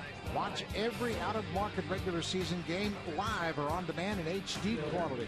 Watch up to 4 games at once with multi-game viewing. Season subscriptions start at $109.99. Visit BlueJays.com for more details. Number 73, number 1 in your heart, who has just now put Blue Jays up with one swing of the bat. Lance Zawadzki at Double-A last year. Just 3 home runs, but he has hit a home run that he'll remember for a long time. Yeah, he didn't miss that one. Dixon Machado, the shortstop, fouls off the first pitch. Machado taking over for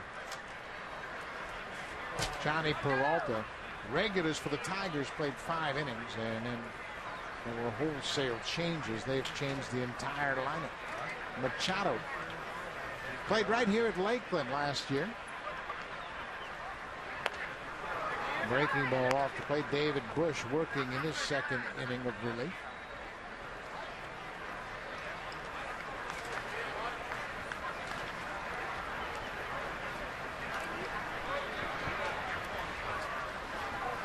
Machado's just 21 years old. And the breaking ball down and away. As you saw, he hit 195 playing for the Lakeland Flying Tigers, who won the Florida State League here last year. I think Rondon pitched here at some point, and Garcia might have been here. The other big hitter, Castellanos. They've got some young players that are coming up through their system. David Bush picks up his first strikeout, first out of the 6th. I don't know if he saw this type of breaking ball in the Florida State League. 2 strikes. It starts in the strike zone and then breaks off the plate. Just too close to take. As David Bush picks up his first strikeout of the afternoon. Blue Jays have made changes defensively as well, and we'll get to him as this inning unfolds. Mike Nikias is behind the plate this inning, taking over for Josh Tolley. Nikias came over from the New York Mets as part of that deal that sent Travis d'Arnaud, Noah Syndergaard to the Mets along with John Buck. Bouncing ball, foul down third. Andy LaRoche is the third baseman. LaRoche came into the game as a pinch hitter for Brett Lawrie. LaRoche, if you recognize that name, he is Adam LaRoche's younger brother. Adam, of course, of the Washington Nationals. Andy LaRoche came through the Dodger system as a highly touted hitting prospect and never really caught on. Both of them sons of a major leaguer, former major leaguer, Dave LaRoche.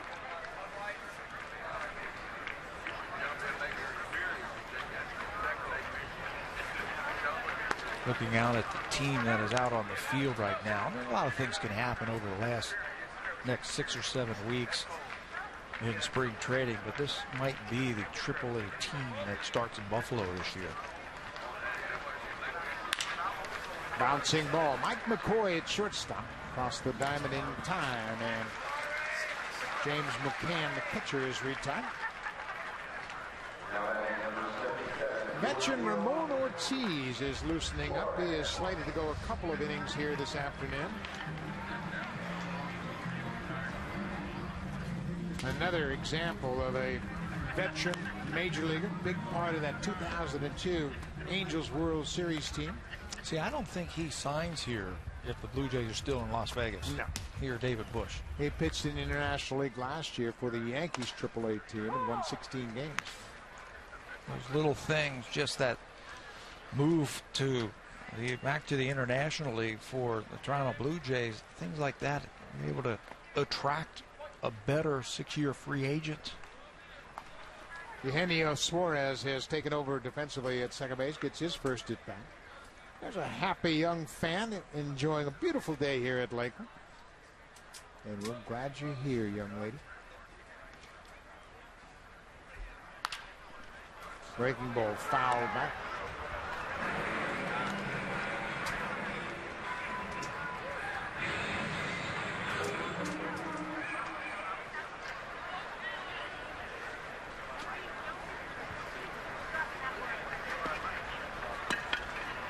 Blue Jays lead at 7-3. You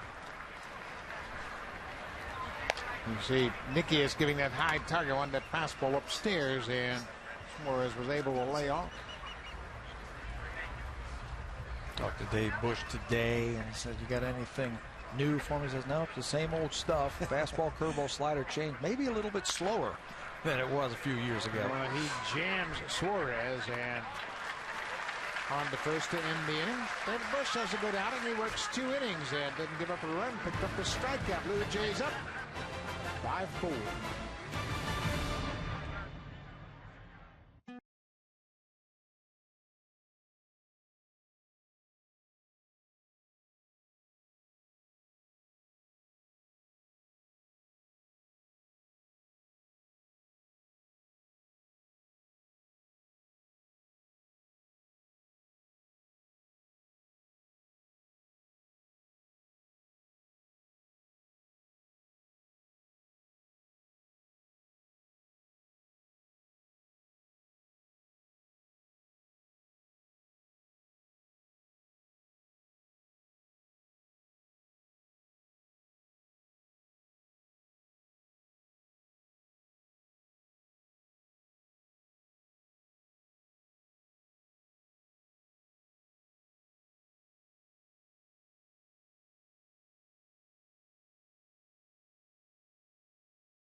Baseball down here in Florida, but we want to remind you that we've got hockey coming up.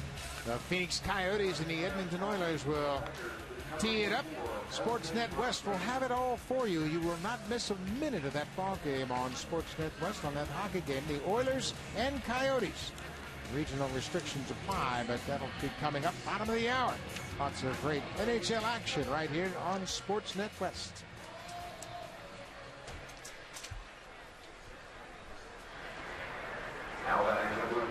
Melvin Mercedes in for the Tigers. You can see his numbers between A-ball and AA in 38 games.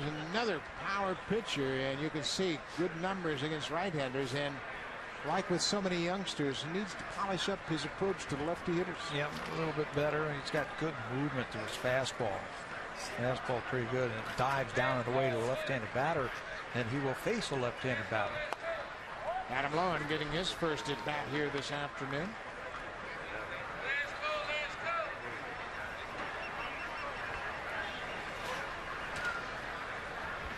Lowen batting in the DH spot. J.P. Arancibia had served as the DH. Mike Nikias on deck, took over defensively behind the plate. He will bat in that sixth spot in the order.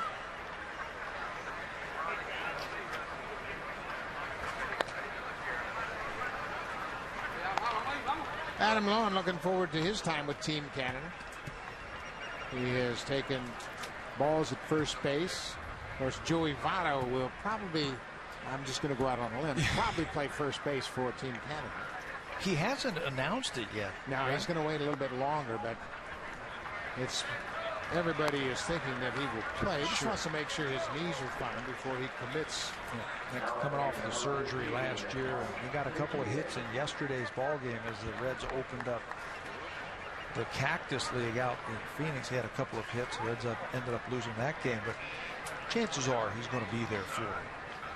We'll have all that WBC action for you right here on Rogers Sportsnet, and Team Canada will begin their 2013 World Baseball Classic schedule on March 8th as they take on Team Italy.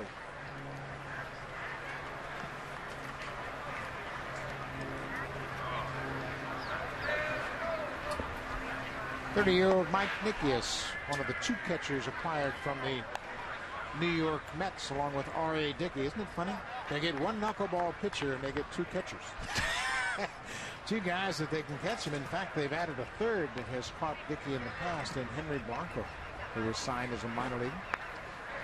I thought that was interesting when they made that trade, and heard that John Buck's name was in that one along with Travis Darno. So two catchers going to the Mets, and then two coming back the other way. And I was like, well, why would they trade your quote backup catcher John Buck?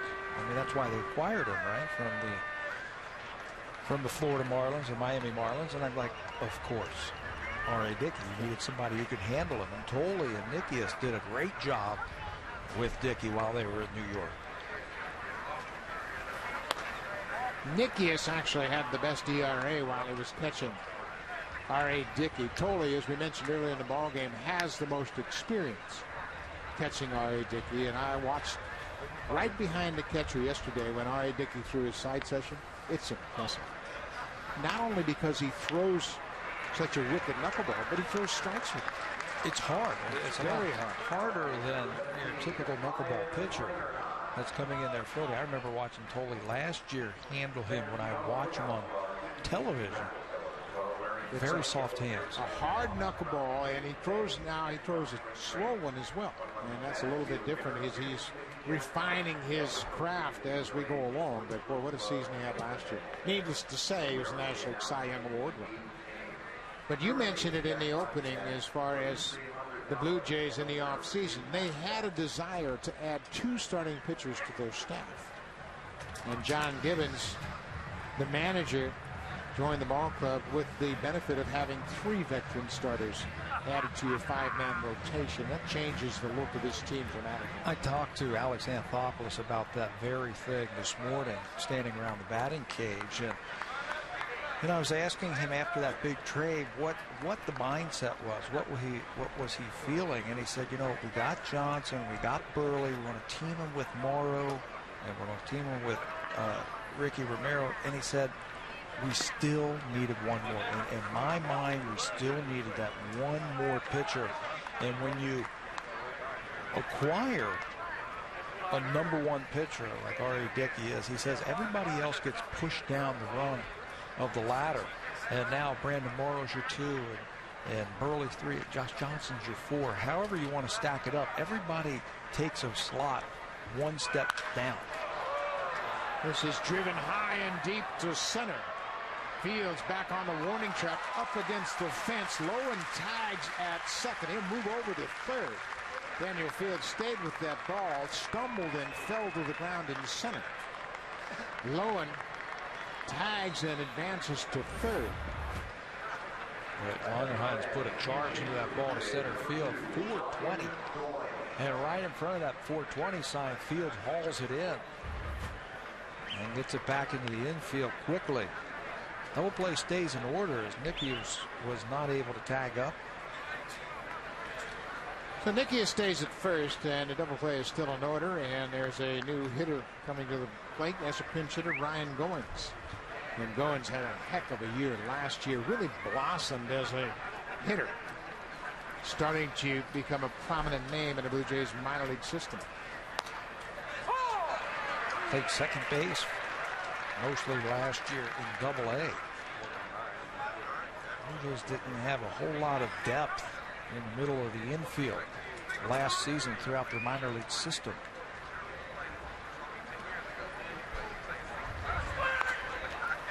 There's a strike. It's 0-2.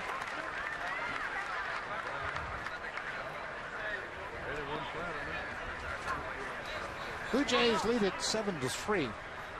Lance Sawatsky hit a grand slam, a home run in the 6th inning to put the Jays up by 4. Defensive swing, and Goins stays alive. You see that ball tailing away from the left-handers. That's why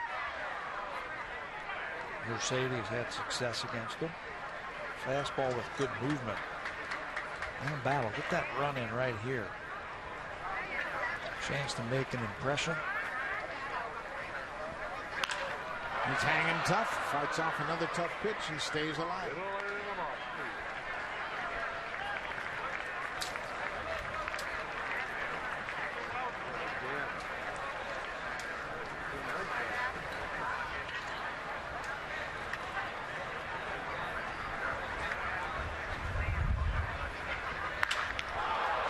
Deep to right field.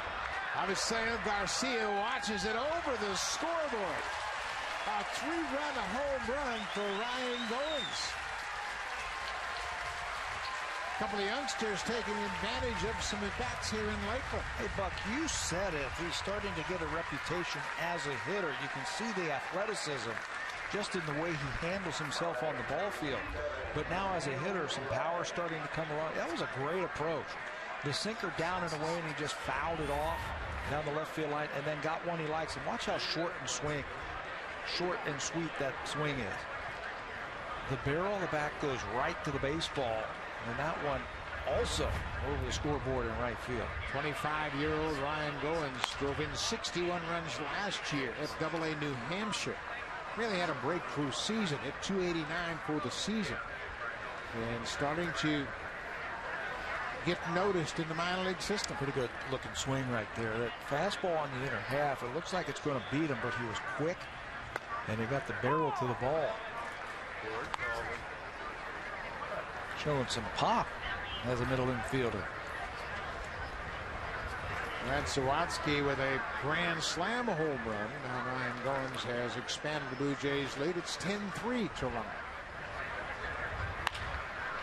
Velez pops it into shallow left center. It drops safely in left field. He has a base hit. He is now 1 for 2 since entering the ball game. Machado has had a little rough outing here. He has only retired one batter, and this one just dumped into left field by Velez. And Mercedes having a rough outing. The youngsters out of the farm system for the Tigers, getting roughed up the last couple of innings.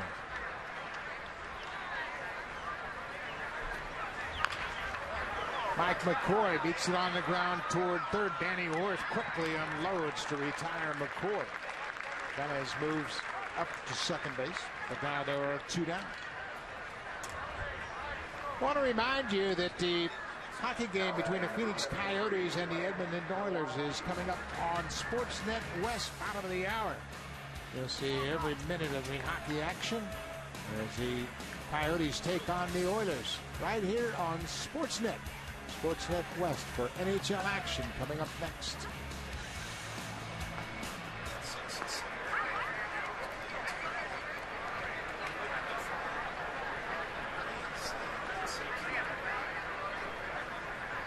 Lance Sawatsky, who hit the grand slam last time up. Former 4th round pick of the San Diego Padres back in 2007. Played at San Diego State. He was actually drafted by the Expos in 2003. 48th round, 6th inning. Just like Ryan Goins swing. Watch how quickly he gets the barrel to the baseball. Turns on that inside fastball for the home run. 2 very similar types of hitters and types of players. Middle infielders. Not a whole lot of power, but showing it here this afternoon. Ball and a strike, 2 outs. Velez at second, fouled off at the plate. Zawatsky has an interesting footnote in his bio. He got the first hit at Petco Field while playing at San Diego State. San Diego State played an exhibition game there in 2004, and he got the first hit. Pretty cool little note. Broken back. Worth at third. Long throw across the diamond. In time, the inning is over. But the Blue Jays, a 3-run home run by Ryan Goins. Ramon Ortiz will come on to work, but the kids going long ball here this afternoon in Lakeland. Blue Jays lead at 10-3 over the Tigers.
It was a match.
New pitcher for the Blue Jays will be the veteran Ramon Ortiz. Ortiz had some great seasons with the California Angels before they became the Los Angeles Angels of Anaheim. Last year you saw his numbers from AAA, and another veteran big league pitcher that the Blue Jays have signed as a minor leaguer that will provide some insurance down in AAA. It's always been a strike thrower. He could fastball, slider, changeup type of pitcher, but he works quickly. He throws strikes. He has been around. Off-speed pitch, and Daniel Fields is out in front. Fields came on defensively to take over in center field for Austin Jackson. There are his numbers between A-ball and AA last year. It's his first at bat. Came in defensively in the 6th inning. And Austin Jackson started in center. He went 0 for 3 on the afternoon. There's another great changeup. Well, the Blue Jays have had a big day offensively. 10 runs on 10 hits and a couple of long home runs. And the first-year hitting coach has joined us now, Chad Mottola. Chad, you got to be pretty excited about the way the kids have stepped up here this afternoon. Yeah, I think I kept track of when times are good. When you look at this roster, and of course you've got to learn a lot of new players, what are some of the challenges you have as far as getting to know people like Bonifacio and Estouras and Jose Reyes? Well, the thing about those guys is they're pretty established guys, so it's my job to learn their routines each day and what they've done over the years to kind of establish themselves. So those guys are the easy guys, and the guys that I'm going to work a little harder with I've had in the past. Tell the fans at home what a typical day is for Chad Mottola, the hitting coach in spring training. Spring training, we start up probably about 7:45 in the morning, have the younger guys come in before the veterans come in, get some soft toss, some tee out of the way, and then the veterans get in there about 8:15 to about 8:45, and then 9 o'clock we have a team stretch. So then when do you get your golf game in? That one's for the pitchers, for sure. Okay, I got a question for you. You had a chance to work with Adam Lind last year on an extended basis down in AAA. What are your goals for Adam Lind this spring to try to get him back on track? Just to continue what we had going last year. He's such a natural hitter. We just worked down in Vegas to get his natural rhythm back. It was a lot easier down there with less pressure, so we went down and established that and continued that in September. We're going to continue it in spring training. What type of drills and things like that do you do to get that rhythm back for Adam? We actually started in some awkward positions to get him to learn what his natural position is again. And it didn't take but 1 or 2 days, and now we've continued those, and we're down to about 10 swings a day. That's all he needs. Colby Rasmus has talked about he has simplified his approach in his work, too. What is he doing this spring that's different than the past? It's the same principle. We'll just get them in their natural hand slot, which that tends to be a little more easy to maintain throughout the season. You know, Chad, the base hit by Brett Borg to left field, I thought, was a great approach and a good piece of hitting. What did you think when you watched his approach in that at-bat? It was good to see him pull a pretty good sinker. From my angle, it looked like it was a little up, but I know that Hill throws a great sinker, and we talked about that going in. And the fact that he hit a lot of ground balls last year on that same pitch, it was good to see him stay above the ball and get a line drive on it. Danny Wirth takes one down and away. Everybody wants to know about Jose Bautista. From your perspective, how healthy does he appear to you? He looks 100% right now. We're really cut down on his swings more just to maintain it, but we haven't done anything other than let him go. We haven't done anything to baby it, and he looks great. The ball has popped up to the second baseman, Zawatsky. Chad, we want to wish you the best this spring. We appreciate your time, and keep those hitters hitting those home runs, all right? Sounds good, Buck and Tabby. Thanks. All right. That's Chad Mottola, the hitting coach for the Blue Jays this year. He's taken over. This is his first time. He was quite a prospect in his own right. #1 pick of the Cincinnati Reds. Just one of those guys that couldn't really get established in the big leagues, but boy, he understands hitting. You have to. He had talent, but and had to work at it in the minor leagues. And those are the type of players that become very good hitting coaches because they understand hitting. They had to learn how to hit. A lot of times you've got great hitters like a Miguel Cabrera. A lot of that is natural ability. He's got natural strength or natural bat speed, and then a work ethic and the smarts to become a superstar. When you don't have that, you've got to learn how to hit. And you've got to learn what it takes to to be competitive at the big league level. The players really seem to relate to Chad Mottola. Colby Rasmus, for instance, talk about how Mottola has a different approach for everyone. And, you know, sometimes hitting coaches and pitching coaches, too, can get into a one-track mind where they want everybody to hit the same. I don't think Mottola's quite like that. Yeah, I don't believe in that either. You've heard of hitting coaches in the past tell their hitters you have to hit this way, you have to stand this way. It doesn't work that way. Ground ball as skips under the glove. Ryan Goins is now at shortstop as Mike McCoy has moved into center field. Ball in this field gets chewed up late into the ball game. Becomes very hard, and that one just ate up Ryan Goins at shortstop. Watch the last hop as he sets himself to try and field this. It just comes up on him. And he'll be charged with the second error by the Blue Jays this game. So McCoy moves from short to center.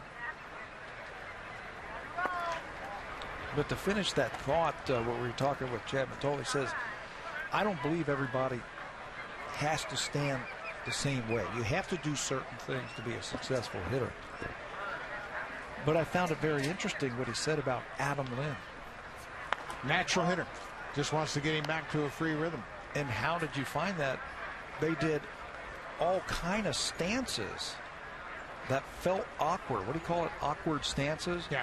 So then when he went back to his natural stance, that's what felt natural to him. Now, I spoke to Adam about that specifically, and he said he would do weird drills, put your foot in an awkward position just to show you how tied up you could be. Mm-hmm. And then when you get to the proper position where you can free up your hands, you saw how easily you could get there if you set up correctly. So you might hit from a closed stance where your front foot is a little closer to home plate than your back foot, or you might hit from a spread stance or have your feet closer together, or from an open stance, and do drills that way, and that's going to feel weird. Yeah. But you know what, and Mottola made a great point, and Lynn has talked about it often. In AAA, you can try things. Mm-hmm. You can't do that in the major leagues. You have to put up numbers. And when he says try things, you can try them in games. Yeah. Down in the minor leagues. You can't do that here. Now, Chad Mottola is anxious to get his first opportunity as a big league coach, and he talked to all the new players, and he said every one of the new players, Bonifacio, Sturas, Cabrera, Reyes, they all had a program. He said they were very specific. Melky Cabrera, for instance, told him, you know, I like to do this drill. I like to hit from both sides of the plate every day. That's what I want to do. And here are the checkpoints I want you to watch for me. Melky Cabrera came up through the Yankee system and worked with Kevin Long, who does such a great job with the hitters. And then, of course, Cabrera had the 50-game suspension last year while he was in position to win the batting title. The appeal down to first. Jerry Lane says no swing. So the Tigers have loaded the bases against Ramon Ortiz here in the bottom of the second. You know what that forces a hitter to do? It forces a hitter to learn something about them. Learn their strengths and weaknesses. When you go to the hitting coach and say, this is what I work on, these are the checkpoints, all you have to do then as a hitting coach, you have to make sure they're doing that. But the hitter then becomes the man who is in charge of that, of his hitting. He is not putting it on anybody else. Jeff Cabernis, who has taken over in left field for Andy Dirks, gets his first at bat here this afternoon. See his numbers with AA Harrisburg. That was in the Washington Nationals system. He was taken by the Boston Red Sox in the Rule 5 draft this past off season. Then he was traded to the Tigers. Neil Wagner starts to loosen up for the Blue Jays.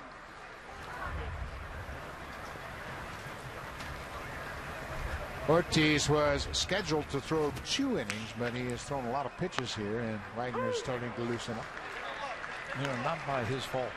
The air has kept the inning alive for the Tigers and has added a few more pitches to Ramon Ortiz. Got a chance to get out of the inning now. Bases are loaded, 2 outs. Cabernis, there's a 1-2 count.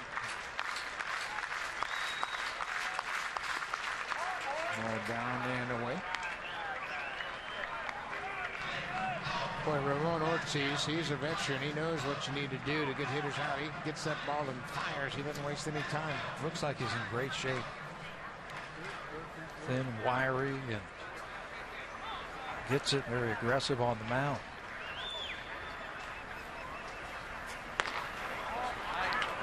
Bases are loaded, full count, 2 outs. The runners will be off on the pitch.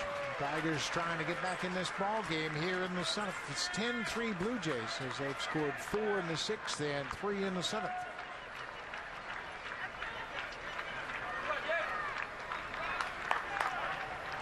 This is the tough part of spring training for a manager. You got your extra guys in the game trying to close out a game and getting deep into your pitching depth. Ball is hit high into the air in the right center. Oh, Longerhans and McCoy run into one another, and they both appear to be hurt. Longerhans has the ball in his glove, holds it up. The umpires are not going out to see if he made the catch, and no one has made a signal if he made the catch. But he caught that ball. Took a punishing blow from Mike McCoy. John Gibbons is out to check on McCoy. Longerhans has gotten up, and he is standing next to McCoy, but McCoy still on the ground. Once again, players that haven't played with one another playing in a game for the first time, and we saw Isturiz and Anthony Gose have a collision in center field early in the ball game, and McCoy appears to be pointing to his left leg.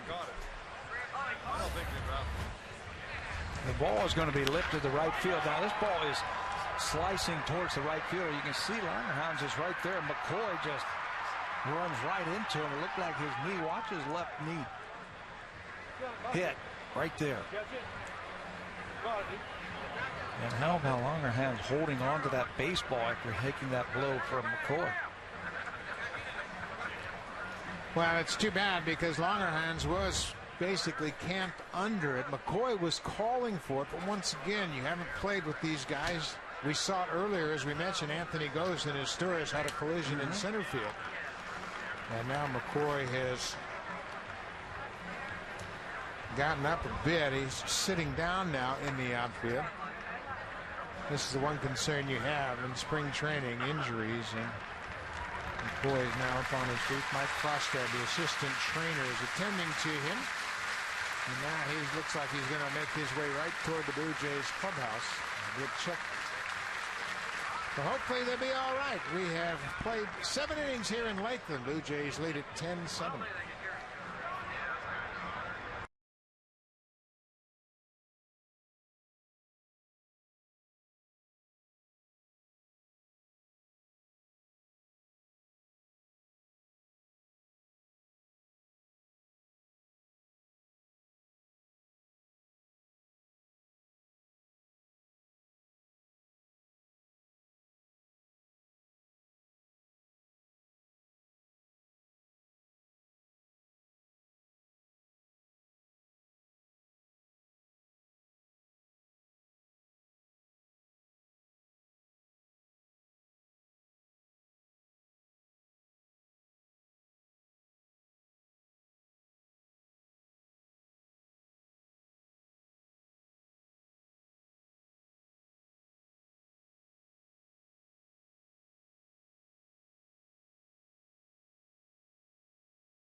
With 2 outs and the bases loaded, Jeff Cabrera hit a high fly ball to right field, and Mike McCoy, the center fielder, comes over and runs into Ryan Longerhans, who had made the catch. The umpires never really made a definitive safe or out call while both players laid on the grass in right field.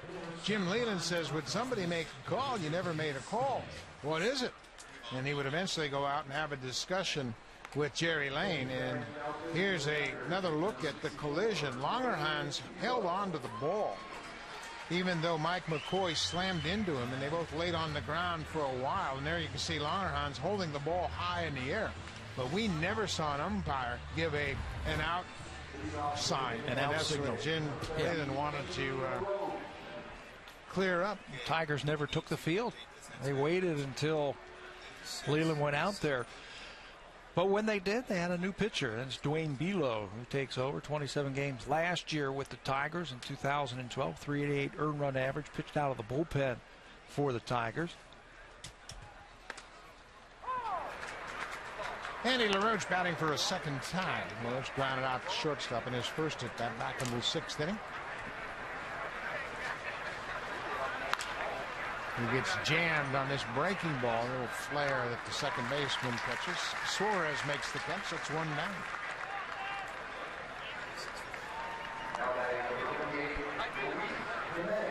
I mentioned that the score was 10-7. Of course, I looked up the scoreboard, and there was a 4 spot in the bottom of the inning because the scorekeeper didn't see the out call either, and that's why Leland didn't argue. But it is indeed 10-3 Blue Jays on the strength of a couple of home runs. Lance Sawatsky, a grand slam home run in the 6th, and Ryan Goins, a 3-run home run in the 7th.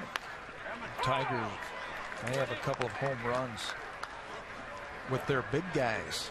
Both Fielder and Cabrera have gone deep this afternoon for the Tigers, and Blue Jays throwing their big power guys out there. Sawatsky and Goins. Luis Jimenez has some power. He had 20 home runs last year in AAA Tacoma in the Seattle Mariners organization.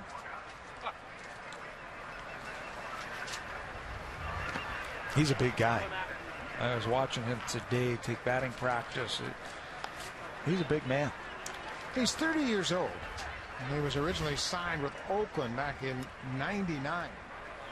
He played 1,016 minor league games before he made his major league debut last September. Came up with the Mariners and got in a big league game against Boston. Had a single in his first at bat off A.J. Griffin of the Oakland Athletics.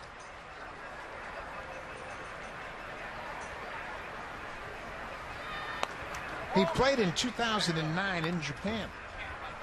Got a chance to go over there and get some at-bats, and his team, the Nippon Ham Fighters, won the Pacific League. And they had a pretty good 22-year-old pitcher on their team named Yu Darvish. What year was that?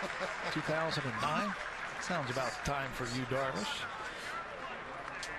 This is the first of our TV games from spring training. Here are the remaining games. They'll all be on Sportsnet. Next weekend, 2 games against the Phillies. First game will be in Dunedin. The second one on Sunday will be at Bright House Field, where the Phillies have their home training site. And the Yankees, Atlanta later on. And then 2 games in Philadelphia, Friday night and Saturday afternoon, to wrap up the spring schedule before the Blue Jays head home to Toronto and get prepared for the season opener April 2nd against the Cleveland Indians. Blue Jays just can't get enough of the Phillies. Yeah. We play them down here I don't know how many times. We're just going to go to Philadelphia and play them. It's a nice road trip to finish up the spring. You go to Philadelphia and you have a Friday night game that gives you a little bit of a big league atmosphere. Adam Lowen getting his second at bat. Lowen back in the system. He's with the Mets last year and played in Buffalo. Looks like he'll probably have his second season at Buffalo. But he's happy to be back and really looking forward to the World Baseball Classic, an opportunity to represent his country. And of course, Canada had a disappointing run in the 2009 World Baseball Classic, and they had to qualify in Germany last fall, and they did that. Lowen flies out to center. Quick inning for Dwayne Below. Spring training's a good time. Old fans come out, and the kids, they get reunited with a great game of baseball.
In Florida, as the Blue Jays open up their Grapefruit League action. First game for the Blue Jays, and it is a beautiful day and a big crowd here at Joker Marchant Stadium.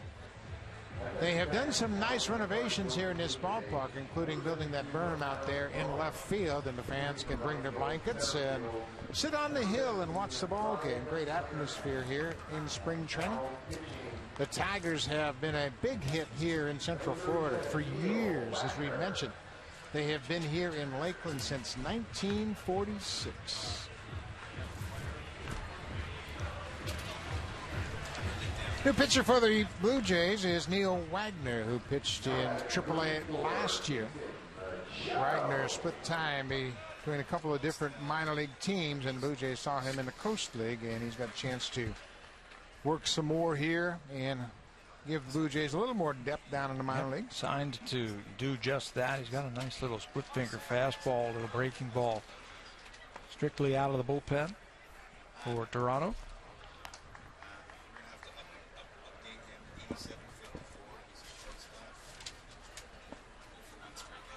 Dixon Machado, the shortstop, struck out his only time up. Takes a fastball strike, ball on the strike. Played at Lakeland right here in this ballpark last season in the Florida State League. Hit just 195. It's a tough league. Very tough league, isn't it? Not because he hit 195, but you've got big ballparks. It's hot, and it is tough physically to play in the Florida State League. And you've got older pitchers here. So if you are a younger player like this kid and you're playing in this league, in this ballpark against older pitchers, it's going to be very tough to hit. Tough to put up some numbers. I should know. I spent almost 3 years in this league. You lettered in the Florida State League, I understand. I grabbed my pension from the Florida State League. I spent so much time here. Boy, it's a tough league for travel, too. You spread out all over the state. Little Chopper to third. Chopper, and LaRoche makes a nice play. Andy LaRoche made a good play, barehanding that ball and throwing the first in time to record the out. Didn't panic, didn't try to go too fast. He knew that Machado can run down the first baseline. You got to slow those plays down, and that's exactly what LaRoche did to come up with it. Watch him come in, barehand the ball. He knows that's the only way he's going to get out. And all in one motion, throw a strike across the diamond to get the out.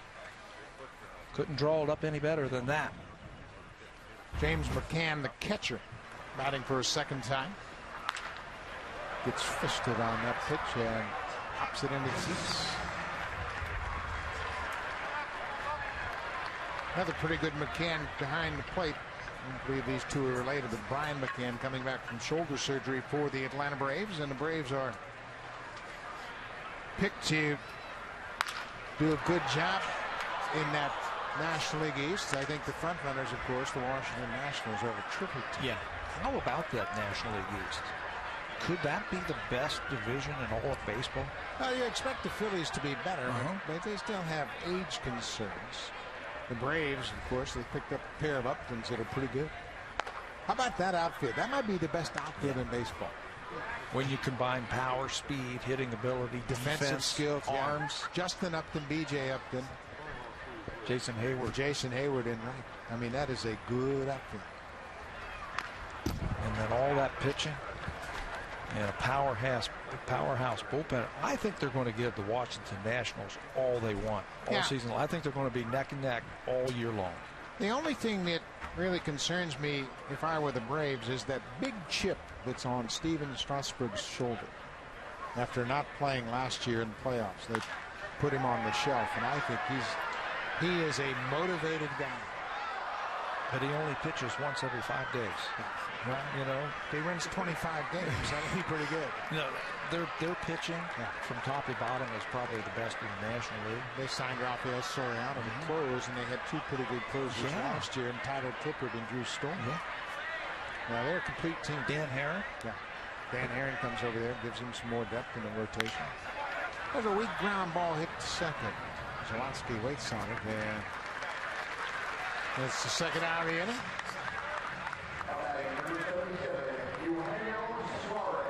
The Phillies concerned about their age, but you see the World Series odds set by BetVega.com. Blue Jays are 7-1 favorites to win the World Series. Dodgers right behind him, tied with the Nationals, then the Angels and the Tigers. I'm surprised about the Angels. They've had pitching concerns. I think so. Yeah. You know, I really do. Everybody keeps talking about Josh Hamilton. But beside Jared Weaver, C.J. Wilson, who are they going to run out there? Well, they got Tommy Hansen from the Braves, who's been battling injuries the last couple of years. And, Joe Blanton? Yeah, Joe Blanton. Joe Blanton gives up a lot of home runs, although that ballpark there in Anaheim is pretty pitcher-friendly. Are you of the mind that Mike Trout has an off year? His off year is probably pretty good. There's so many people that are saying Mike Trout's going to slump this year. Mike Trout did what he did in 5 months of the season. He didn't get called up till nearly the 1st of May. Well, you've got Mike Trout, you got Josh Hamilton, you got Albert Pujols, right? Who am I missing? You got Trumbo. Okay, there's your power guys. Yeah. But the other guys, they don't scare me. Yeah, Kendrick. They're talking about Peter Borges playing in center, Trout playing in left. Do you agree with that? No. No, I think Trout's a better center. Yeah. So I mean, as good as Borges is, I mean, he's a terrific defender, but it was tough to move Mike Trout out of center. Vernon Wells might end up on the bench. Lee Wagner strikes out to end the inning. We'll go to the ninth. The Blue Jays with a comfortable lead. First game in spring training. Blue Jays up 10-3.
Welcome back to Lakeland, Florida. We are in the 9th inning. Blue Jays lead at 10-3. New pitcher for the Tigers is 26-year-old Trevor Bell. He's a former first-round draft pick of the Los Angeles Angels. He's been up and down in his career in the big leagues and the minor leagues. He was signed as a minor league free agent by the Detroit Tigers. There are Trevor Bell's numbers in Salt Lake. Again, inflated numbers pitching in the Pacific Coast League, where he is a starter and had a couple starts in the big leagues with the Angels. For his career, he's 4-8 in 52 major league games. He's made 11 starts, as you mentioned, all coming with the Angels. Made his debut in 2009 when he pitched a total of 8 games. So it's another example of a 6-year minor league free agent signing with a team that expects to be pretty good, the Detroit Tigers. Mike Nickius, the catcher, getting his second at bat. Nickius walked and scored in the 7th. He scored on the 3-run home run off the bat of Ryan Goins. Nickius started out his career in the Texas Rangers organization. Little flare into shallow right field. What a nice play by Suarez as he goes out, makes it over the shoulder catch. 1 down in the 9th. First games of spring training, you want to try and do everything. You come in on the ball, go side to side. You also want to go back on the ball, and Suarez does just that. Gets a good jump on that ball, stays right with it. No fear of running into that Garcia, the right fielder. He's a big man in right field. Avisail Garcia, 6'4", about 235, and he's a big man. He came up at the end of the season from Double-A and did a terrific job for the Tigers in the postseason. I mean, he is a big man that's really talented. Brian Longerhans, it's good to see he's okay. He had that collision with Mike McCoy out in the outfield. McCoy had to leave the game, but Longerhans stayed in, and he has since moved to center field.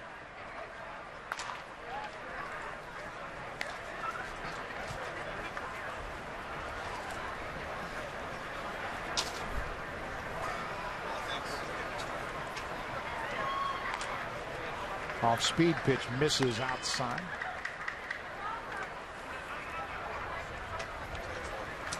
One thing we haven't talked about yet is the status of David Cooper. Cooper, who was going to be a candidate to make this team and provide some depth. He hit 300 last year and had 11 doubles. He got some big hits for the Jays, but he's dealing with a back problem, a disc problem, and there's no time frame for his return. He was hurt last season with the Blue Jays and missed the last month and a half for Toronto and just hasn't been able to get healthy. And anytime you're dealing with a disc problem, that could be scary. Just really no time frame. First they got to identify the problem and then try to address it. Longerhand strikes out. 2 quick outs for Trevor Bell here in the 9th. But you're right, he came up with some big hits and he started to show some power. Always been known as a very good contact hitter and batting average hitter. Last year he started driving the ball to left center field. Good line drive hitter, but his status is uncertain now as he's dealing with that back issue. Ryan Goins homered his last time up, a 3-run shot deep over the scoreboard in right. Good way to start your spring.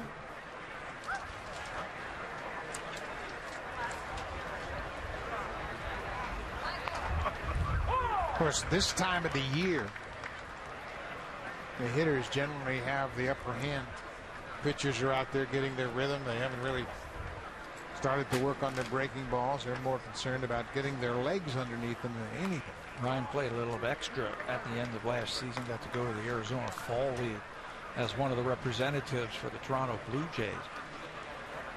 Do that, then you keep yourself in a little bit better shape and come into camp in a little bit better baseball timing.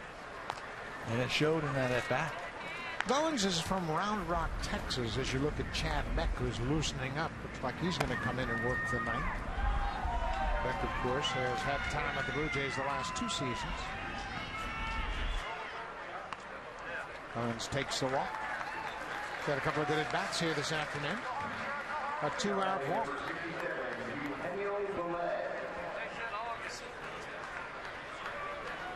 Eugenio Velez will get another at-bat. He singled his last time up. He's a switch hitter. As we mentioned, he's got time in the big leagues with the Giants and the Dodgers. Last year played in AAA Memphis. But another versatile guy that can play infield and outfield. Goes after the first pitch.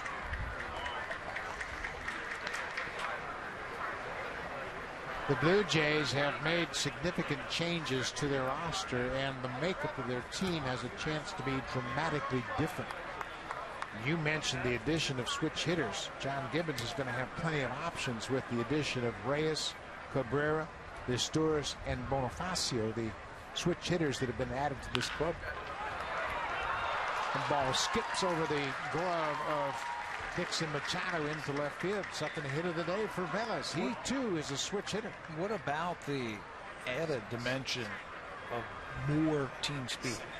They had some speed last year. Rajay Davis and Brett Laurie could steal a base if you needed to, but I'm talking about elite speed right now for the Blue Jays. And for the first time in a long time, a legitimate leadoff hitter. Yeah, first time since Shannon Stewart, the Blue Jays have had a real bona fide leadoff hitter in Jose Reyes. Pinch hitter coming to the plate is Jack Murphy, a switch hitting catcher from the Blue Jays minor league system. Murphy played collegiately at Princeton. That's significant in that the coach at Princeton is a former big leaguer, Scott Bradley.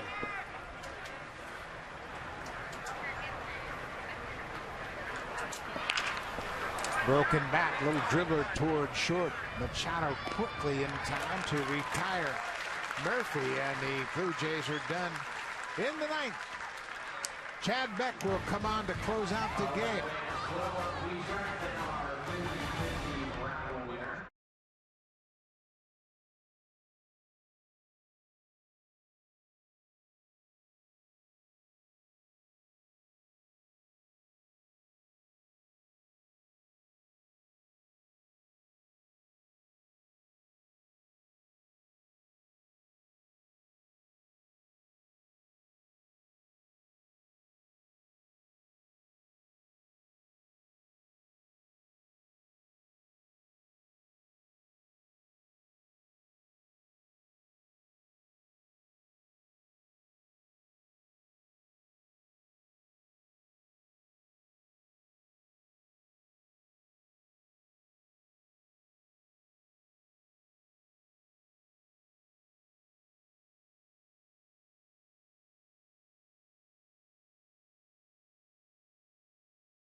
New pitcher for the Blue Jays here in the bottom of the ninth is the right-hander Chad Beck. And Beck has spent parts of the last 2 seasons in the big leagues. 14 games a year ago with the Blue Jays. He got roughed up. Had a little problem with his command and his control, pitch from behind the lot. But he was the closer in AAA Las Vegas for the Blue Jays last year. Stuff-wise, Chad Beck's got good stuff. He's got a good arm. He's got a very good split finger that he can get plenty of strikeouts with. But you're right, the base on balls has been his problem where he falls behind. Didn't think that we would see Chad in spring training because he had a very busy winter. Yeah, he was claimed on waivers out of the organization and reclaimed later on. And you're right, it looked like his future at the Blue Jays was non-existent. Then they got him back. But he's a guy to have in your organization, and They like his character. He did a good job in AAA, and hopefully he'll find something that'll get him over that hump. Ground ball up the middle, gloved by Goins, and what a play. Ryan Goins had a big day with the flat, hit a 3-run home run. Here he shows a little range going behind second to help out Chad Beck. And he also has to remember who was running, and it's Fields, the center fielder, so he can run right back over the mound. But positioned up the middle, there's some athleticism. We've seen it with the bat, and now we see it with the glove in the arm by Ryan Goins. Nice play. Goins played collegiately at Dallas Baptist College, and a little bit older, 24 years old, but now starting to make an impression with his glove and his bat.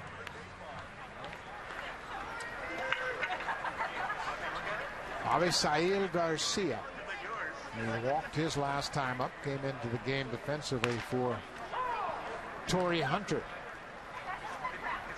Came up to big leagues last year from AA. Participated in that stretch drive by the Tigers, got into the postseason. You mentioned the size of him, and he's got home run ability. He can also run. 23 stolen bases last year. Well, he's a good-looking player. And although it doesn't really fit, they call him Little Miggy. He's bigger than Miguel Cabrera, but his actions remind everybody around the Tigers of Cabrera. Kind of a quiet guy that goes about his business, but boy, can he swing the bat, and he really captures your attention when you see him run. For a big man, he can fly. 23 bags again last year in the minor leagues. 0-2, he goes too far, strikes out Chad Beck. 2 quick outs here in the ninth.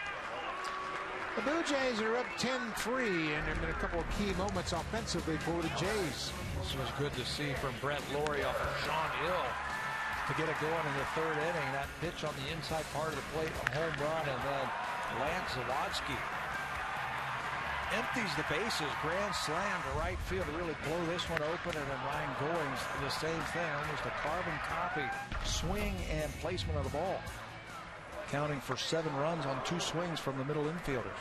Yeah, the youngster's getting an opportunity to make an impression, and it was a very solid impression for Zawadski, who hit the grand slam. And then Ryan Goins with a 3-run home run, a couple of big shots tonight. Danny Worth fouls off the first pitch.